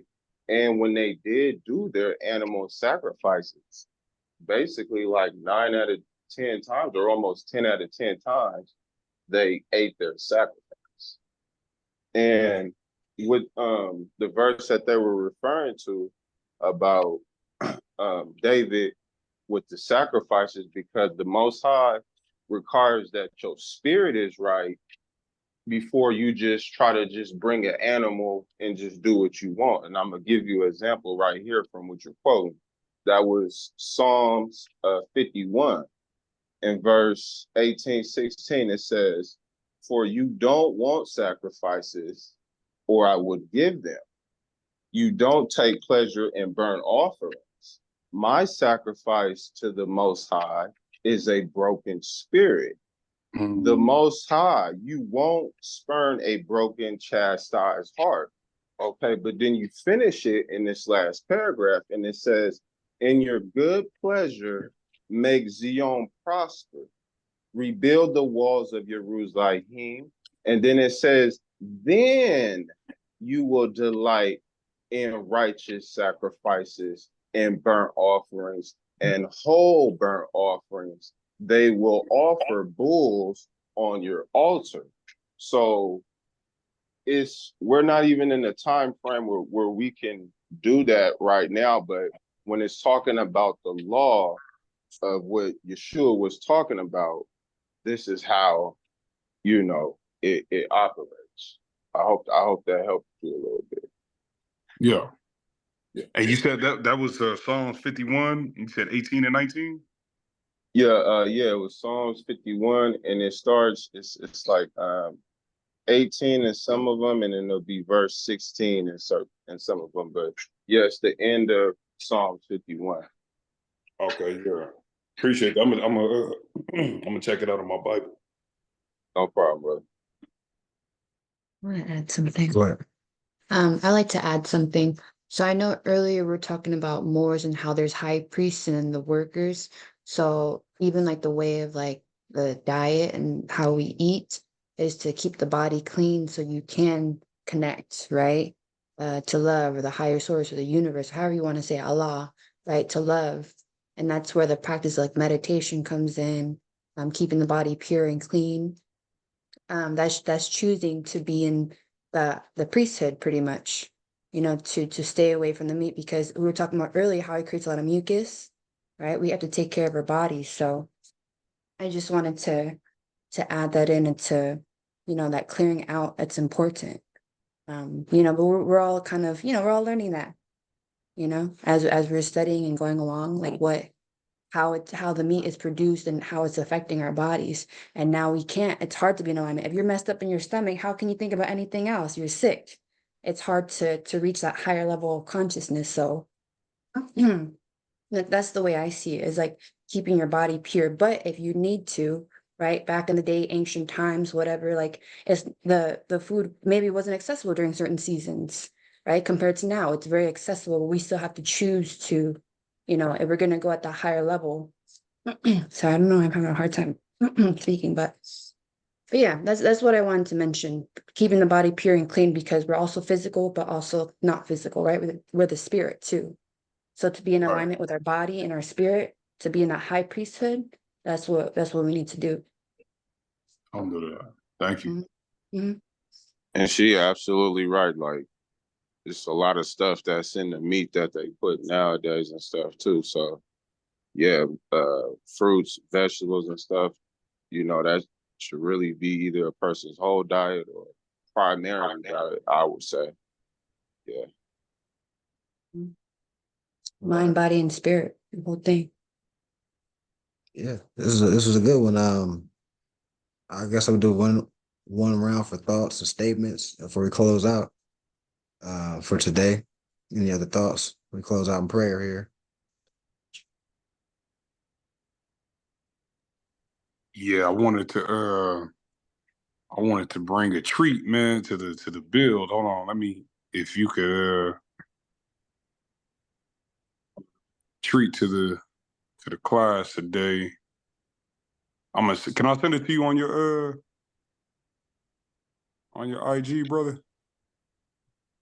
Yeah. It's this video is a video of a brother who went to the British Museum. I don't know if y'all have seen it. He went to the British Museum and requested to see what's called the emblem of America. And it's by appointment only. And it shows the actual. I saw that video. America. Oh, you seen it? Man, it was crazy. Yeah, I saw that. I haven't seen it. And it's in it's in the British Museum today. Yeah, you put it in the chat. You put the link in the chat? No, hold on real quick. I put it on your IG here. Chat right there. There it is. Yeah, so everybody can check that out.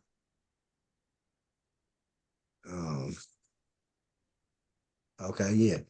I also did want to advertise some monatomic gold since we was talking about Kemet. If I can get this better quality. But I do have the gold ormus powder with the monatomic elements. Good for the pineal gland. I know we spoke about it before. We was also talking about the salts of the astrology. But this is for, if I can get it better on it. I got it from Tony Vortex off the Meta Center. And this is good for your dreams, for your pineal gland. It's good for your energetic field to give you a better conduit, better conductivity for your cells. And this is what it is. I like that. Liquid gold. I've been taking a lot. I gotta buy some more. But, yeah, it runs $39. Mm-hmm. And if you just look it up, it's called monatomic gold. Can you type it in the chat? Gotcha. Yes, thank you.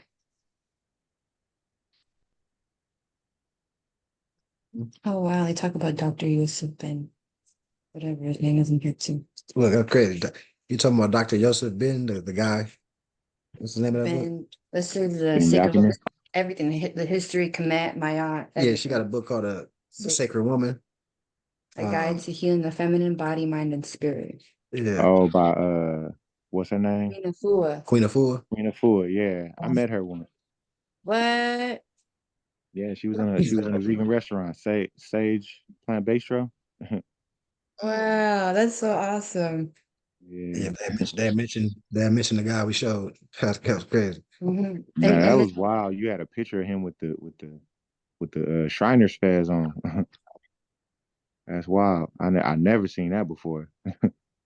Yeah, man. I see Boy. Just everybody. Richard a Pryor. personal question to you. Do you feel like Dr. Henry Clark was more so on that level, or are there any scholars that were, well, nah, I guess if they was on that side, it was pretty much, if they weren't telling the truth, they ain't telling the truth. Yeah, see, Henry Clark, he got a PhD in moral science. Oh, he has a PhD in more science? Yeah, Moral science. he was given an award for it. Yeah. Oh, wow, I didn't know that. But Moral he history. is a Mason, though, I believe. He was a Mason as well, huh? Mm-hmm. That kind of hurt my heart right there. That was one of them that was giving out the game. That's where there's a fine line with some people where they consciously get to them, but they'll put out enough information, even though they compromise, they still like, man, I still want my people to do well. Right. I sold out, but I was like, damn, let me throw out some Jews so the people Just to after kind of make up for the yeah. scenery wrong. The ancestors. Oh yeah. Right here. In The the- basis of Kemetic society. Look, yeah, it's a book. What's the name of the book again? This is called Sacred Woman. Sacred Woman. So it says the basis of Kemetic society. The earliest ancestors were mostly vegetarian, particularly the priests and the priestesses. Mm-hmm. Mm-hmm. So the high priest was vegetarian. They understood. I've read that too. They understood the necessity for purity and performing spiritual work, unlike many spiritual teachers of today. So that goes into, it even goes specific as with the diet, like the lentils, peas, nuts, fruit, dates, melons, pomegranate, cabbage, peppers, garlic, parsley. So this is the stuff that'll heal you, But yeah, so he's gonna just kind of tie in some stuff that we was talking about from other books and stuff to so we can see where it's at, man. But yeah, I guess one more round of thoughts. I'm gonna close out in the prayer. And Hey, don't forget, shoot that video or play the video. Oh, we know. oh, play. Oh, let's see. Check.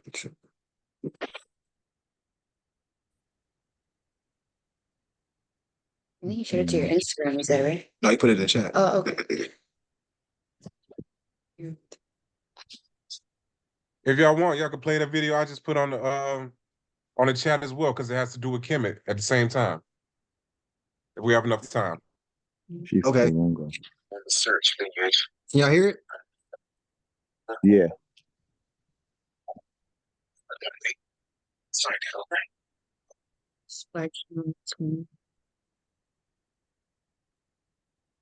Y'all can hear it, right? No more. No. Nuh-uh. Okay. Maybe is it because you made it bigger? It's probably because I made it bigger. Let me see. Or did you show it sound? Where's it at? Oh, here we go. Yeah. Chief Kolongo.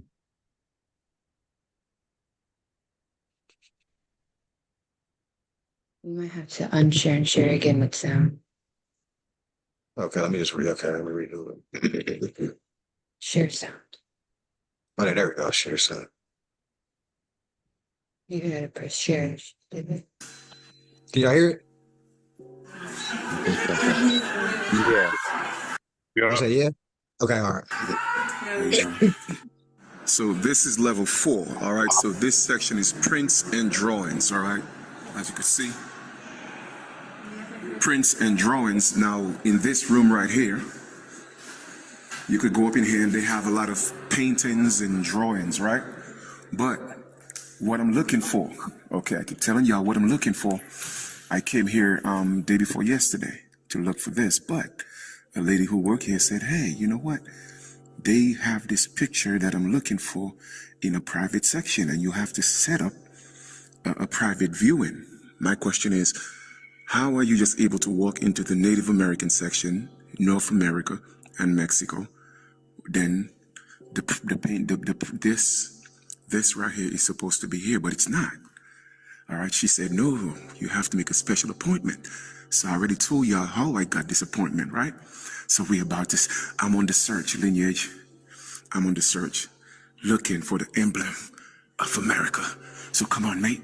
We gotta find it, okay? All right. Boom.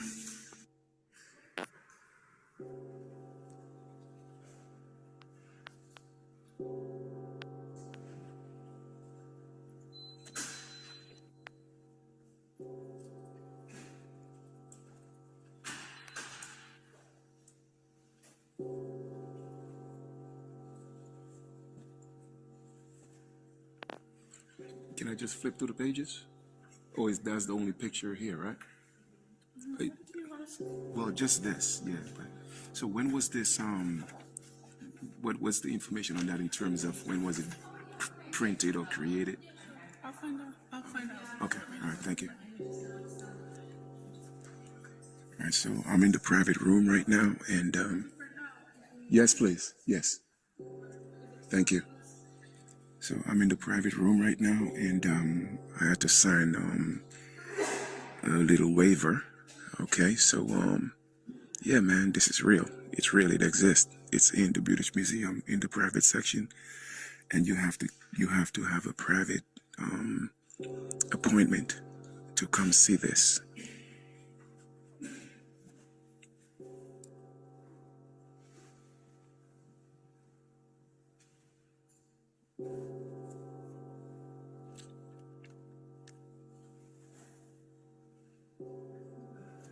So they have the black and white, and then they have the colored.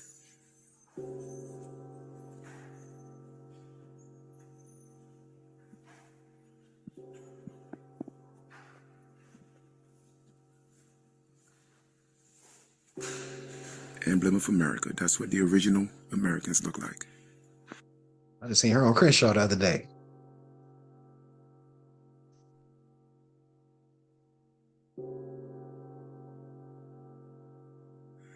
All right, Lineage, I'm about to get out the private room. All right, as you could see, like I said, this is real. I'm here, okay? I can't touch anything. Baby told me I can't touch it, but I'm here, I'm real. All right, and like I said, this is the emblem of America in the British Museum in a private section where you have to know what you're looking for to ask. It's not just on display. You have to make an appointment, show ID, and sign a waiver and everything, all right, in the British Museum. So this is what our ancestors look like in terms of complexion and, you know what I'm saying, dark-skinned, copper-colored people. We are the original people of the Americas. This is your brother, Chief Kalinago. Trust me, it was worth it. Like Monday, Tuesday, and our ancestors put all this together at the last minute. All right, one love. Hey, what's good, y'all? So I'm about to get out of here, man. Like I said, I found the emblem of America. It was a little journey, you know, back and forth, but trust me, it was worth it, man. And you have to ask yourself this question: why is it that I could just walk in to this section, like I said before, you know, it's called the Living and Dying, you know, North America and Mexico, and you're able to see all these natives, right? But to see the emblem of America, I literally had to set up an appointment for that, and our ancestors just work it out where they were able to fit me in. Like I was supposed to make an appointment, like I said, 2-3 weeks ago, you feel me? But I asked the ancestors to make this possible, man, to show you how it's real. It's actually in the British Museum, and it's not just some random, you know, painting on the internet. You see what I'm saying? So I was glad I was able to find that. You feel me? So, hey, I'm about to get out of here. Today's Wednesday, the 9th of August, and I'm about to get back, and you know, hey man, it's already a beautiful, beautiful, beautiful day, and I give thanks to our ancestors, man. You feel me? Love y'all, man. Let's continue to rise and come together, and let's make this happen. You know what I mean? This is about reclaiming our birthright. You feel me?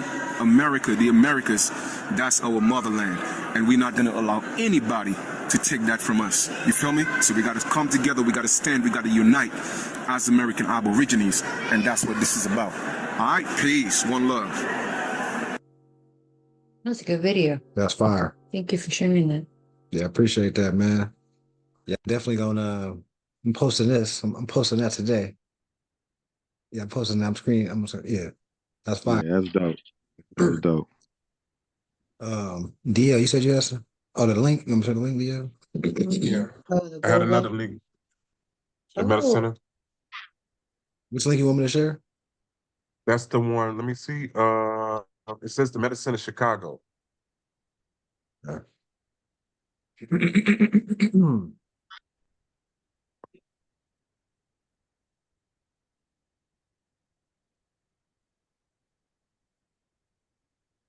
It says Medicine product, monatomic gold powder.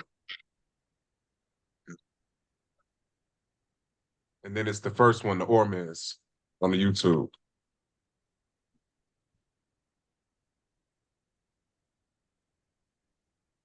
Were drilled from the head, one from the neck and the other from the crown. The results of the analysis not only determined the composition of the alloy used. Is that the right one? Am I sharing the right one? No, that's not the right one. Hold on. Oh, is it this one? Go down a Monatomic little gold? more. Yeah. Keep going down. It's right there. Oh, this one? Yeah. Let's spell it out a little bit. Some believe the discovery of Ormus was most likely only a rediscovery. In ancient Egypt, a precious mineral referred to in many temples and steles was used by the priests and pharaohs in many of their rituals. The powder was made by the priests and used to make ceremonial bread cakes for the pharaohs, so that they might live longer and be closer to God. Centuries later, in 1904, British archaeologists of Flinders Petrie stumbled across a hidden temple on Mount Serebit in the middle of the Sinai Desert. Inside the temple, he found huge quantities of an unknown white powder that resembled ash, yet strangely, he found no evidence of the fires. A few wayward historians have dared to suggest that this is the very mountain in the Sinai Desert under which the Hebrews in 1400 BC, led by Moses out of Egypt, camped during the time of the Exodus. Moses, who according to the unlikely Bible story, had been found in the rushes and adopted by and raised in the Egyptian royal family. Moses, who is much more likely to be the half-Israelite pharaoh Akhenaten, grandson of Tutmosis, banished to the Sinai around 1400 BC for trying to ban the worship of idols, and who developed the notion of a single, faceless god named Aten. As a pharaoh, Moses would have known all of the secrets of the priests and pharaohs. Moses would have known all about the bread of life, made from the white powder of gold. The Egyptians called the powder mufkut, but they knew it was no ordinary mineral. Mufkut means what is it? But literally... Hold on, man. I had to pause this. You see this owl right here? That's the owl we showed earlier. It was a sign for the Moor, the high priest. I knew I had to stop the video. Right. I'm gonna continue. translated. Oh, wow. The hieroglyph reads spirit, fire, stone, part magic, part precious mineral. Manna in Hebrew is also translated as what is it? Manna, the miraculous edible substance that God provided for the Israelites during their travels in the Sinai, and that was stored by Moses in the Ark of the Covenant. Does this also shed light on the strange story in Exodus when Moses, furious that his people were worshipping an idol of a golden calf, took the golden statue, burnt it in the fire, ground it to a powder, mixed it with water, and made the children of Israel drink of it? Was knowledge of the secret arts of alchemy what the Hebrews had been chosen for? Did Jesus know about these processes? Was he an alchemist? And his alleged progeny, the Knights Templar, who took their name from Solomon's Temple, the last known resting place of the Ark of the Covenant, famed for their secrecy and political power, who created the first international banking system, who amassed more money than the King of France, and who claimed to be the guardians of the Ark of the Covenant. Was their secret actually the knowledge of alchemy? That's fire, man. That was a good one. Yeah, we need these parallels for the people, man. These videos like that, it complements everything, man. Like people like to see visuals and animations and stuff, so that's cool, man. Yeah. Order some gold powder. Yeah. I'm ready. Yeah, man. All right, yeah. I'm gonna close out in prayer. How you close? I'm not sure what happened. Anything else? Well, I'm trying to get this other page back up. Anything anybody wants to add or anything like that? Sure. Before we close out.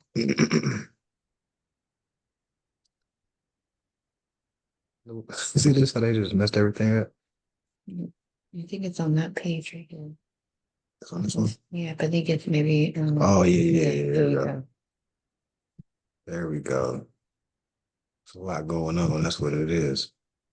All right. This is a good one right here. This is a good one for the recording.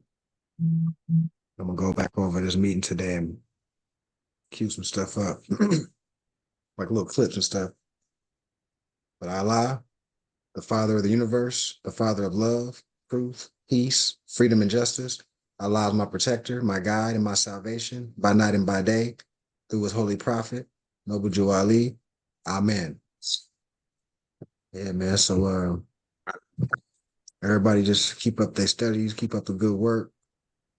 And what I want to do too is I want to give it a couple of people, a couple of the Moors in here, and do like some lives on Instagram. We'll pick like a topic and kind of cover it, a certain topic, and just seeing, fezzes, even if it's just 4 of the Moors out of the body, Fez turban, they'll be going over something. We'll give it a title for that particular subject, and maybe you can do that like once a week, maybe in the evening. So I'll communicate with everybody individually to kind of see we'll be free for that. And keep in mind, we're doing this because we want to get exposure. If we have a live, it's going to be people in a live chat that's going to have questions and people from everywhere. So we want to just, create a platform for that. And I think that'd be a good space. I know it's a time difference for a couple of the members and stuff like that, but we'll figure out a good space where we can do that. And I'll reach out to everybody on an individual basis and kind of see if we can narrow down something. But outside of that, man, everybody have a beautiful rest of the day. This was a great meeting. And Islam, peace and love, everybody. Peace and love. Peace.